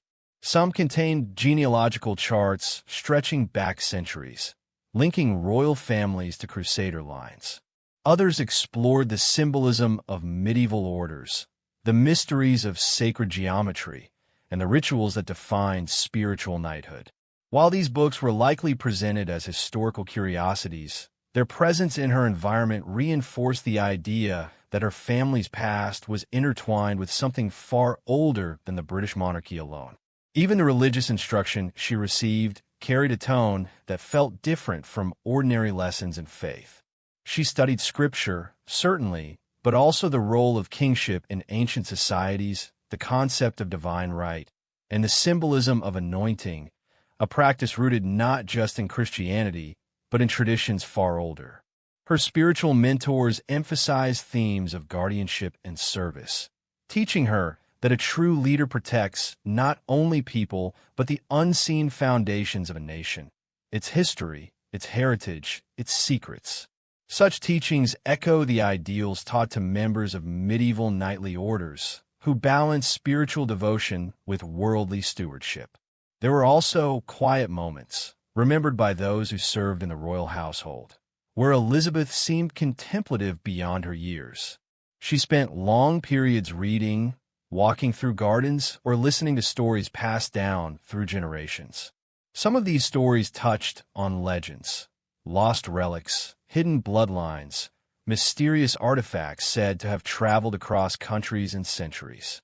Though framed as myths, they were delivered in tones suggesting that myth and history often blur, and that truth sometimes hides within metaphor. As she grew older, her exposure to symbolic traditions increased. She attended ceremonies, though not yet as a participant, observing the intricate choreography of royal rituals. Processions, blessings, invocations, and ancient gestures repeated as though they carried invisible significance. For most children, such events would appear boring or overly formal. But for Elizabeth, these rituals formed part of her education. She learned not just the steps, but the meaning behind them, the weight of the symbols, the origins of the regalia, and the purpose of the oaths that had been spoken by monarchs for centuries. There were private lessons in heraldry, lessons that went beyond the identification of coats of arms. Her instructors described the origins of each symbol, linking them to families, crusades, alliances, and historical vows. Some of these heraldic elements traced back to periods when the Templar Order held vast influence in Europe. While the lessons never explicitly connected her to the Templars, the underlying message was clear. The monarchy was intertwined with the great spiritual and military movements of history. Even her interactions with extended family members contributed to this quiet shaping. Older relatives, steeped in the traditions of the previous generation, shared stories rarely heard outside palace walls. They spoke of ancestors who protected sacred relics during times of war, of alliances formed in secrecy, and of oaths passed down from one royal generation to the next. These stories may have been embellished, but their consistent themes, sacred duty, hidden guardianship, and ancient lineage, left an impression on the young princess. As she entered her teenage years, Elizabeth was increasingly included in private meetings and ceremonial rehearsals. Some of these gatherings involved senior members of Britain's old orders, figures from the Garter, the Thistle, and other chivalric institutions whose existence straddles the line between historical tradition and esoteric remnant. These individuals carried themselves with the solemnity of guardians, and their interactions with the young princess appeared almost ceremonial in tone. Though the public image of these orders is one of pomp and honor, behind closed doors their conduct had a gravity that suggests an awareness of deep responsibility. Whether by intention or by the natural weight of her surroundings, Elizabeth was raised not simply to rule, but to understand that ruling meant carrying forward something ancient. Her early life taught her that monarchy was not just political leadership, but spiritual stewardship, an idea that echoes the ethos of medieval knightly orders, including the Templars, who believed their actions served a higher, often hidden purpose.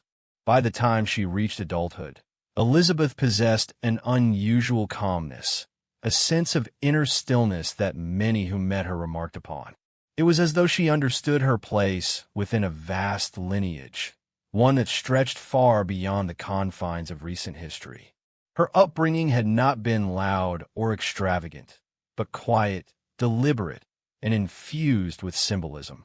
She had been prepared not only for public life, but for a role rooted in continuity, one that required her to maintain traditions whose origins were whispered rather than written. The story now turns toward one of the most unsettling and fiercely debated strands of the entire narrative: the suggestion that coded warnings, symbolic alignments, and cryptic messages embedded across European history were quietly pointing toward a specific moment in the modern era, one that coincided almost eerily with the reign of Queen Elizabeth II. Scholars of esoteric history often say that centuries of Templar lore do not merely rest in dusty manuscripts. Instead, they echo through architecture, art, rituals, and even the rhythms of political power. And according to this perspective, the coronation of Elizabeth II in 1953 was not just a royal ceremony. It was the activation of an ancient lineage cycle believed by some to have been set in motion long before Britain even existed as a unified kingdom. To understand this claim, we must look at the concept of the cyclical return, a motif found in Templar texts smuggled out of France during the 14th century. These texts, recovered in fragments and heavily encrypted, speak repeatedly of a lady of the line who would, in an age of global kingdoms, inherit the mantle of a sacred guardianship. What this guardianship entailed remains ambiguous, but hints scattered across the pages imply that it involved the preservation, not necessarily the revelation, of a bloodline linked to the earliest guardians of Christian esoteric knowledge. Researchers who have studied the texts argue that the Templars saw world history as a spiral of renewal rather than a straight line. At specific intervals, certain families, configured like nodes in a cosmic pattern, would rise to prominence to maintain balance during times of upheaval. When Elizabeth ascended the throne, Britain was emerging from the trauma of global war. The empire was dissolving, and the world order was shifting into something unpredictable. To esoteric historians, this timing felt too precise to be coincidence. Some point to the coronation regalia, especially the Stone of Scone, as evidence of a ritualized continuation of Templar-linked symbolism. The stone's origin is shrouded in mystery, and while mainstream scholars place it in medieval Scotland, alternative researchers propose that its significance was far older, possibly tied to traditions the Templars guarded fiercely during their time in a Holy Land. It was said to be a throne marker, a relic that recognized the rightful continuation of an ancient lineage. And when the queen sat above it during her coronation, some believe she unknowingly fulfilled an arcane prophecy that had been waiting for a millennium. The warnings associated with this prophecy are even more intriguing. Throughout the 19th and early 20th centuries, British explorers, Freemasons, antiquarians, and biblical scholars returned from the Middle East with strange manuscripts, broken tablets, and symbolic diagrams. Many of these discovered texts contained veiled references to a final era of guardianship. Some interpretations of the material describe a time when the custodians of the bloodline would face immense pressure, not from external enemies, but from the weight of hidden truths threatening to surface. These pressures were not just political, they were metaphysical. In the esoteric worldview, a lineage bound to sacred knowledge bears a karmic responsibility. The more the world advances toward technological dominance and materialism, the more fragile that responsibility becomes. By the early 21st century, this tension reached new heights. Internet culture, anonymous leaks, and a growing fascination with secret societies formed a perfect storm. Suddenly, millions of people were asking the kinds of questions that once remained confined to dusty libraries and private initiatic orders. Who truly rules the world? Which bloodlines hold ancient authority? Are modern monarchies symbolic relics, or are they tied to forgotten covenants? In this swirl of speculation, Queen Elizabeth II appeared not simply as a global figurehead, but as the last stable anchor in a symbolic lineage stretching back through the Tudors, the Plantagenets, the Normans, and, according to Templar theorists, far deeper into antiquity. This rising curiosity produced an unexpected side effect: the reemergence of old warnings. Some esoteric researchers began pointing to encoded messages hidden in European cathedrals, particularly those built with Templar financing. Many of these structures incorporate numerical sequences linked to astronomical cycles. In several instances, the patterns align with celestial events that occurred during Elizabeth II's lifetime, events rare enough that medieval architects could never have predicted them with conventional knowledge. Yet in the architecture, the alignment is unmistakable.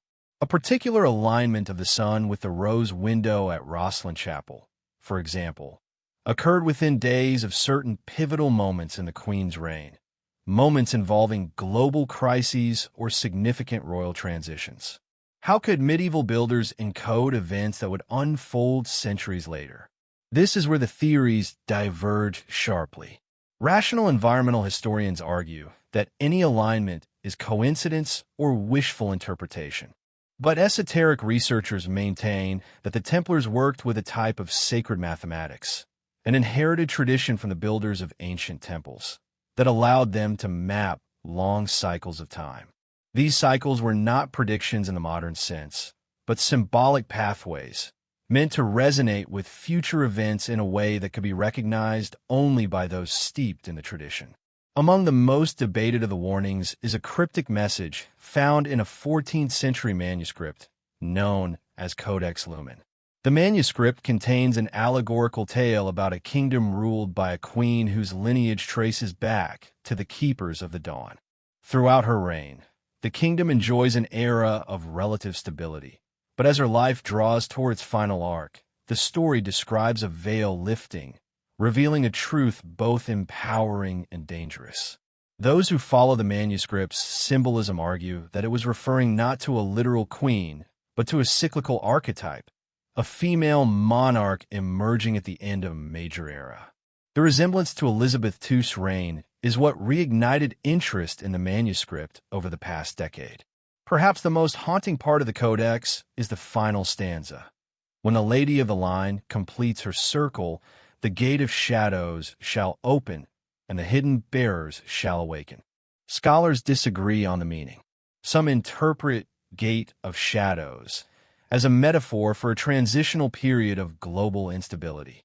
Others believe it refers to long-concealed truths coming into the open, possibly truths about the bloodline itself. And the hidden bearers? Speculation ranges from symbolic references to future leaders, to spiritual guardians, to descendants of suppressed royal branches. Yet, despite the aura of drama around these interpretations, one must remember that they remain theories, compelling, evocative, but not proven. What makes them so captivating is not certainty, but possibility. The intersection of ancient mathematics, sacred architecture, encoded prophecy, and a modern monarch beloved around the world creates a narrative that is irresistible to those drawn to hidden histories. As Elizabeth II's reign entered its final decade, even mainstream historians acknowledged that she represented the end of a certain era. To esoteric researchers, this was precisely the type of cycle-ending moment that the Templars hinted at in their cryptic warnings. The sense of a great arc completing itself, a drumbeat in the background of history, became an undercurrent felt by many, whether consciously or not. And as the world prepared to transition into a new chapter, the question lingered more heavily than ever. If she truly was the Lady of the Line, what happens next? The warnings, the alignments, the coded messages, they all converge onto a singular suggestion. Not that the monarchy holds apocalyptic power, nor that Elizabeth carried secret mystical authority, but that her lineage represents a symbolic thread woven through centuries of European spiritual history. Her reign did not just mark a political era.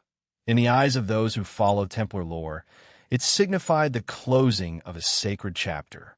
And what lies beyond that chapter is the mystery that continues to stir the imaginations of scholars, seekers, and storytellers alike. If the previous layers of the story have explored prophecy, lineage, and ancient warnings, this part delves into a mystery even more unsettling, one that blends genealogy, coded symbolism, and centuries-old Templar whispers into an intricate web surrounding the modern British monarchy. At the center of this web lies a theory that refuses to fade, the belief that secret genealogical clues have been intentionally encoded across European history, and that these clues point to a hidden continuity between the Knights Templar and the present royal bloodline. According to esoteric researchers, these clues were never meant to be discovered casually. They were designed like a mosaic, each piece meaningless on its own, but when assembled, revealing a pattern that mainstream history has either overlooked or consciously ignored. To uncover this pattern, one must start with a peculiar element found repeatedly in medieval Templar manuscripts, the thread of red. The term appears in multiple documents, symbolizing a bloodline believed to descend from guardians entrusted with esoteric knowledge. Unlike conventional heraldry, the thread of red was not a literal marker, but a metaphor, describing a lineage that carried a duty rather than a privilege. Some manuscripts describe it as the line that guards the line, suggesting that the individuals belonging to it were never meant to reveal their purpose. Their role was protection, preservation, and silence. Centuries later, royal genealogists tracing the ancestry of the British monarchy began identifying surprising intersections with families associated with Templar patronage. Most of these intersections were dismissed as coincidences. After all, nearly every European royal house shares at least some medieval ancestry. But esoteric historians looked more closely. They noticed that the same families repeatedly surfaced in key Templar narratives. The Sinclairs of Rosslyn, the Beauforts connected to early Grail legends, the de Boulogne line linked to the Crusader kings of Jerusalem. These were not random names. They were families who played central roles in the Templar rise, fall, and preservation of their secrets. What emerged from this genealogical digging was an unusual pattern. The lineage of Elizabeth II, when traced back far enough, intersected with nearly every major family associated with Templar esoteric tradition. This did not prove anything, but it did raise questions. Why did these specific lines converge so consistently? Was it simply the result of centuries of intermarriage among noble families, or was there a more deliberate continuity at work? To those who explore hidden histories, the convergence felt deliberate, as if the medieval world, fractured by war, faith, and power struggles, had nonetheless worked to preserve certain bloodlines through careful marriages and strategic unions. Even more intriguing were the symbols associated with these families. The double-barred cross, the red cross, the fleur-de-lis, and the eight-pointed star appeared not just in royal heraldry, but in manuscripts hinting at guardianship roles. These symbols resurfaced mysteriously in modern British royal pageantry, subtly woven into ceremonies and insignias, often dismissed as mere tradition but interpreted differently by those who trace their origins. One of the most compelling symbolic links involves the coronation chair, beneath which rests the Stone of Scone. Mainstream historians describe it as a Scottish coronation artifact, but esoteric researchers highlight something else: its resemblance to portable altar stones used by Templar chaplains during travels in the Holy Land. The idea is not that the stone itself belonged to the Templars, but that its ritual use mirrors an older, deeper tradition. And when Queen Elizabeth II was crowned above this ancient relic, the coronation ritual echoed a sequence found in Templar enthronement ceremonies, symbolic actions involving sanctified seating, divine sanction, and sacred relics used to legitimize rule. This parallel is what revived an old claim, that the British monarchy's ceremonial traditions were inherited from underground networks that survived the suppression of the Templars in the 14th century. Whether this is metaphor or reality remains contested, but the ceremonial consistencies are hard to deny. Gestures, oaths, and symbolic objects appear in both traditions. Even the coronation's anointing ritual, shielded from public view, is reminiscent of rites performed in secrecy by medieval military orders. Then there is the curious issue of esoteric numerology. Elizabeth II's coronation date, her age at ascension, and even the duration of her reign align eerily with cycles described in Templar cosmology texts, cycles based on planetary rotations, sacred geometry, and the precession of the equinoxes. Scholars who study these texts argue that the Templars inherited knowledge from earlier Middle Eastern mystics who believed that certain bloodlines rose to prominence during specific cosmic alignments. Again, none of this proves anything, but the coincidences are intriguing enough to draw attention. More unsettling still are the coded genealogical tables discovered in a French monastery in the 1800s. At first dismissed as artistic exercises, they were later recognized as encrypted with a medieval cipher. When decoded, they seem to map out the continuation of a specific family line from the Crusader kings of Jerusalem to various European noble houses, and ultimately toward the British royal family. Mainstream historians argue that these tables were fictional or symbolic, but esoteric scholars interpret them differently, as attempts by surviving Templar networks to preserve genealogical knowledge without directly writing it down. The final piece of the puzzle comes from the Rosslyn Chapel carvings. Built by the Sinclair family, one of the most important Templar-linked families in Europe. The chapel is filled with symbols, angels, and geometric motifs that have baffled researchers for centuries. Some of these carvings depict genealogical trees entwined with vines, serpents, and sacred geometry. At the center of several carvings is a crowned female figure surrounded by guardians bearing swords and scrolls. Esoteric interpreters believe she symbolizes the protector of a sacred lineage, a role echoed in theories about Elizabeth II. Whether or not this interpretation is accurate, the imagery is undeniably evocative, hinting at a fusion of kingship, guardianship, and esoteric heritage. And here lies the heart of the matter. Alongside genealogical connections, the symbols themselves carry weight. Symbols have a way of outlasting empires, shifting meaning, and resurfacing at unexpected moments. When the coronation of Elizabeth II included regalia displaying crosses, lilies, orbs, and stars, each object held layers of historical meaning. The orb topped with a cross, for example, is normally interpreted as a symbol of Christian rule. But esoteric historians link it to older Templar symbols representing dominion over sacred knowledge rather than territory. The scepter, similarly, has symbolic parallels with rods used in Templar rituals emphasizing spiritual authority. As Elizabeth II's reign progressed, these symbols quietly accumulated significance. They appeared in state rituals, royal regalia, and even the architecture of new public memorials. To many observers, they were simply traditional emblems of monarchy. To others, they were reminders of a hidden lineage guarded for centuries. The deeper question is whether any of this was conscious.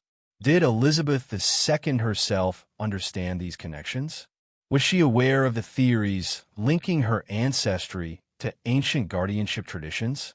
Or are these patterns the result of historical drift? Symbols inherited without knowledge of their origins, genealogies preserved accidentally rather than intentionally? These are questions historians cannot answer definitively. Yet the intrigue persists because the patterns are too consistent, the symbolism too rich, the alignments too uncanny to dismiss entirely.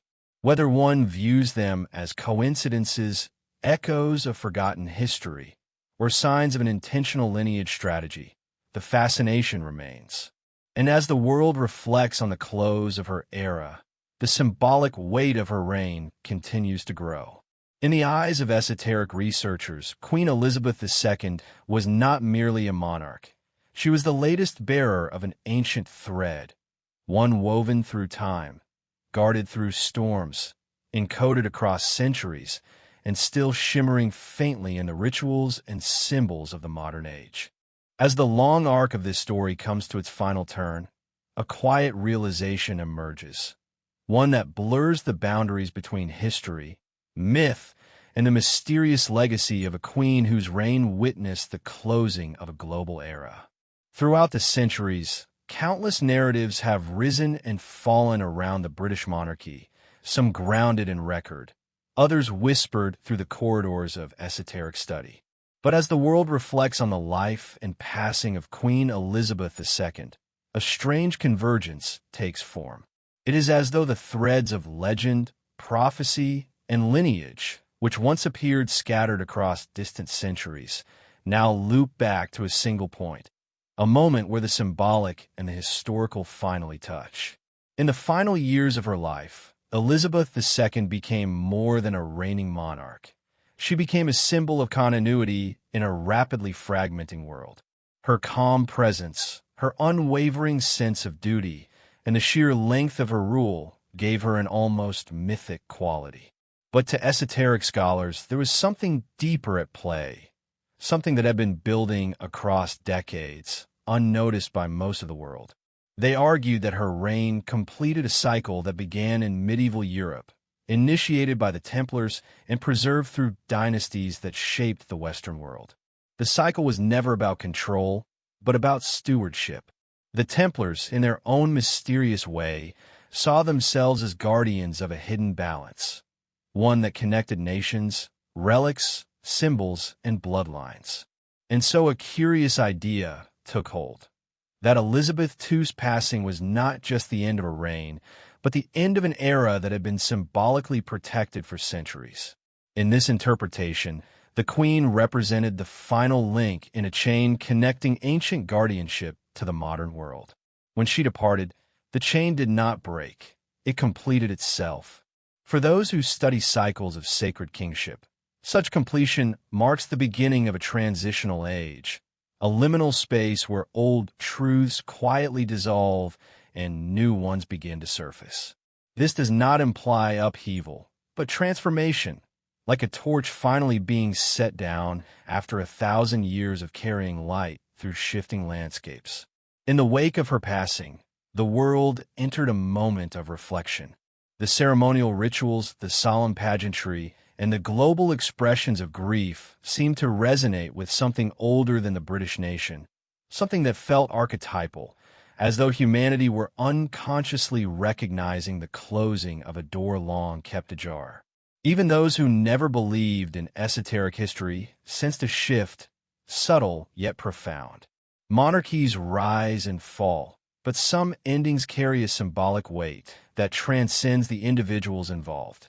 For researchers of hidden history, the symbolism became even more pronounced. They pointed to the timing, a world teetering on the edge of technological transformation, geopolitical realignments reshaping borders and alliances, and a global populace more connected and divided than ever before. In such moments, ancient traditions speak of thresholds, gates that open when long-standing cycles conclude. Whether metaphorical or metaphysical, these thresholds represent the deep breath between eras, the pause where the past finally releases its grip and the future begins to take form. In this period of transition, attention turned not to relics or rituals, but to meaning. What did the Templar lineage theories truly signify? Were they literal truths or symbolic attempts to preserve knowledge through storytelling? Were the genealogical mysteries meant to reveal a secret or to inspire a way of seeing history as layered, interconnected, and alive? Perhaps the real legacy of the Templar Bloodline narrative was not about who carried the lineage, but about the enduring idea that humanity is shaped by unseen continuities, threads woven through time, binding past to present in ways we rarely recognize. As the dust settled around the final chapters of Elizabeth II's story, a new perspective emerged among those who had followed the esoteric interpretation of her lineage. They suggested that the true power of her connection to ancient traditions lay not in hidden authority or mystical inheritance, but in symbolism. She represented stability in a world of uncertainty, continuity during times of upheaval, and sacred duty in an age drifting towards cynicism. Whether or not the Templars intentionally guided her lineage, the symbolism remained potent. A queen whose ancestry stretched across centuries, whose reign bridged the old and new worlds, and whose presence marked the completion of a cycle. Such a figure naturally gathered layers of meaning beyond the realm of politics. If the Templars envisioned a guardian of balance, then in many ways Elizabeth embodied that role purely through her steadfastness. No secret rituals or hidden prophecies were required. Her life itself became the symbol, and when she departed, the world felt the quiet tremor that comes when a stabilizing force withdraws, leaving humanity to face the next chapter without its familiar anchor. This is where the story shifts from the queen herself to the era that now unfolds. In the years that follow her passing, humanity steps into a landscape filled with unprecedented challenges and transformations. Technologies grow more powerful, old systems crumble, and new ideologies rise. In such moments, ancient myths often resurface, not because they literally return, but because they help orient us in times of uncertainty. The Templar narratives, with their blend of secrecy, guardianship, and hidden knowledge, serve as mirrors for the fears and hopes of modern societies. They remind us that history is never fully understood, that beneath every empire lies a deeper story, and that every era ends with unanswered questions.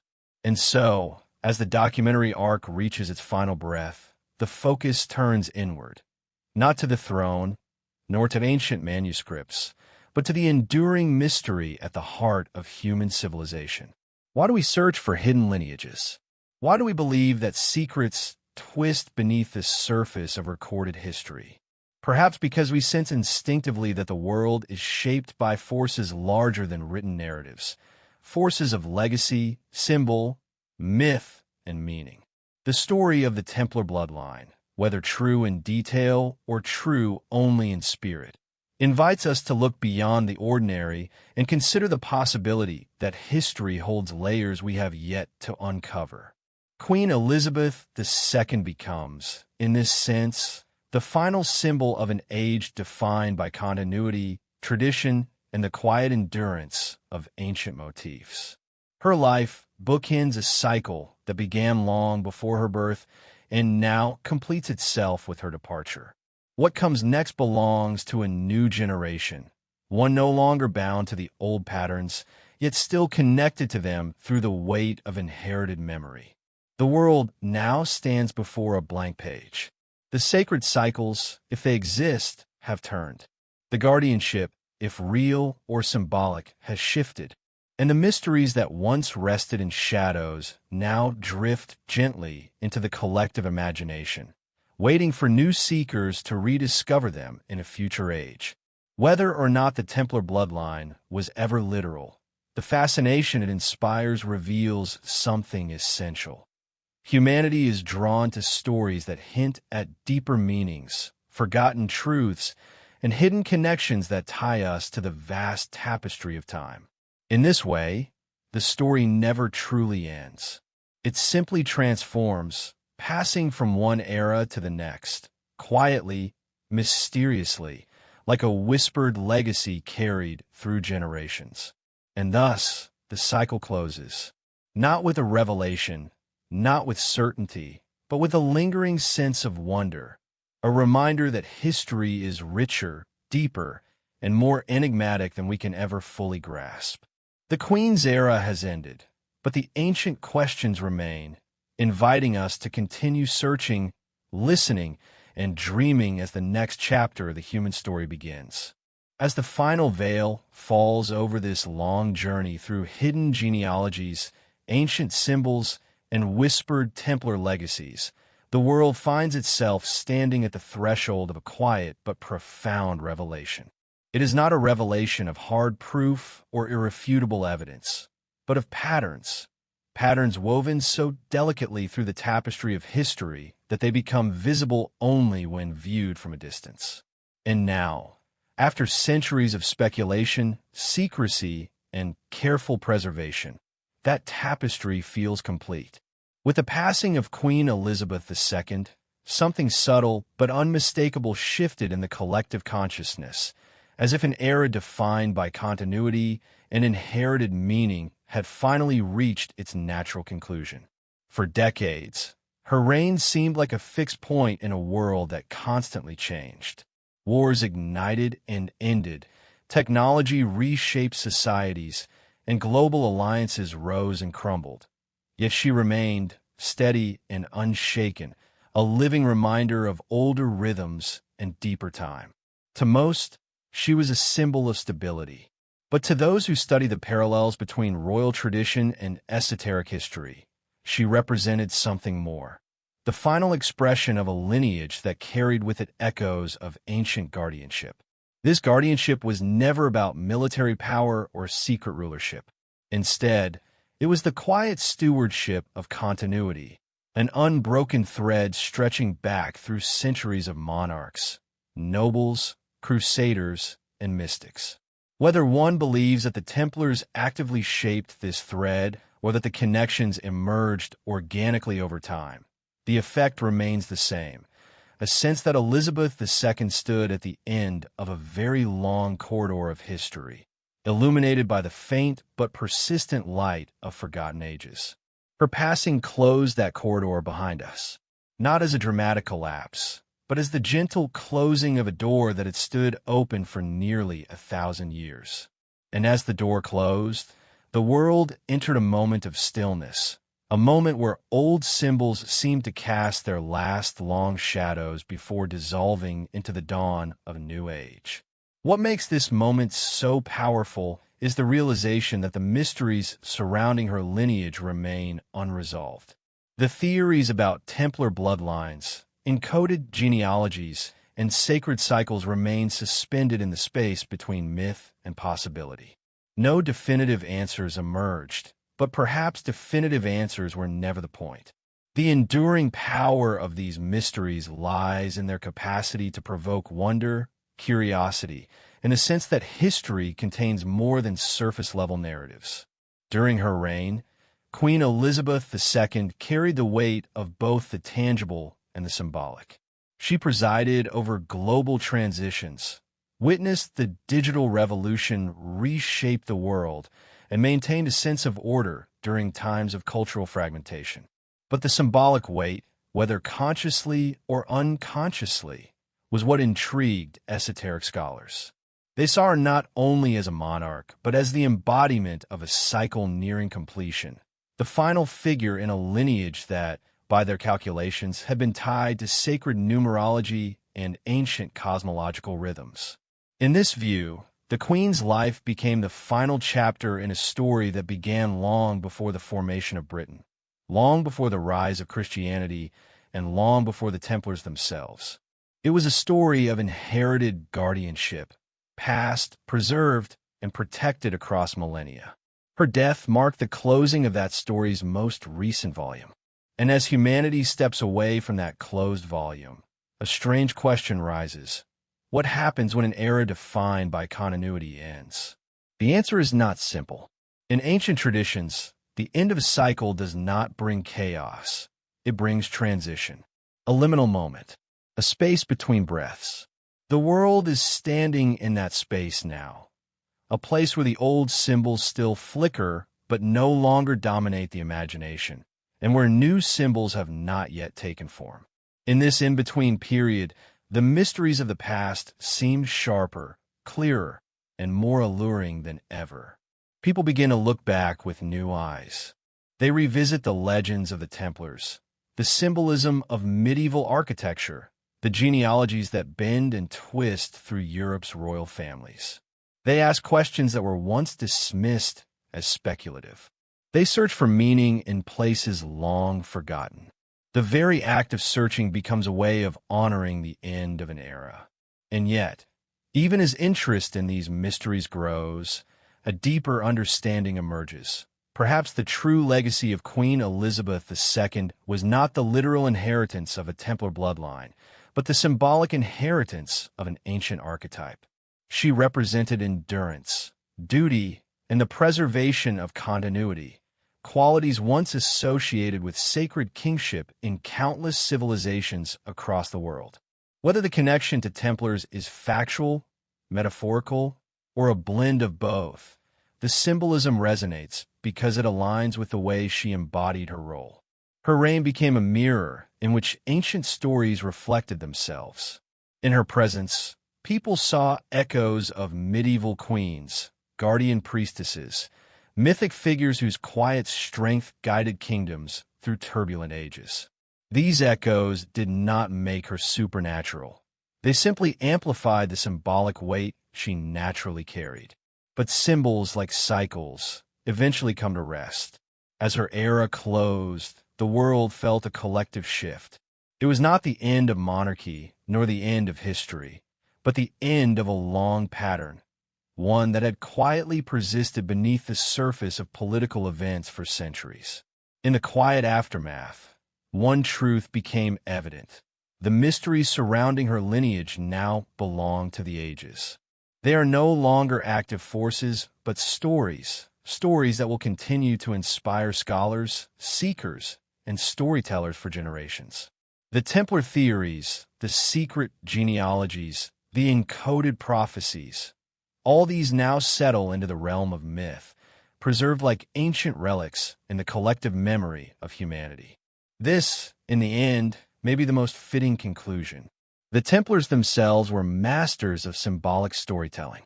They preserved truths not through literal explanations, but through symbols, myths, and encrypted narratives meant to guide rather than dictate.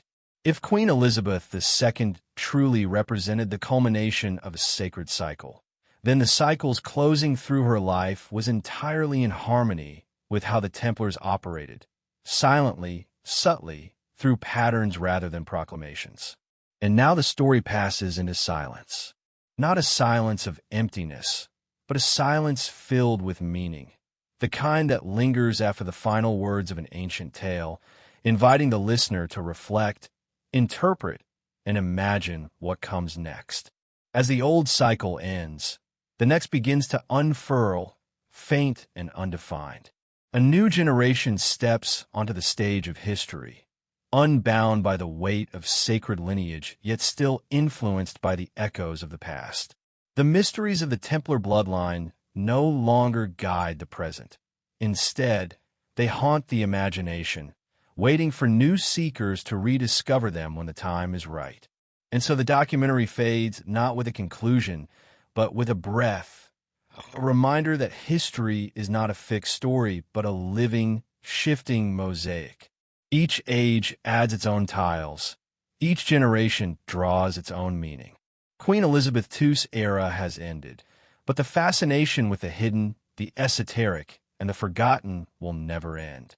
As long as humanity searches for truth in the shadows of time, the ancient mysteries will continue to whisper. The cycle has closed, but the wonder remains, glowing softly like embers beneath the ashes of an old world, ready to ignite again when the next seeker lifts the veil and begins the journey anew.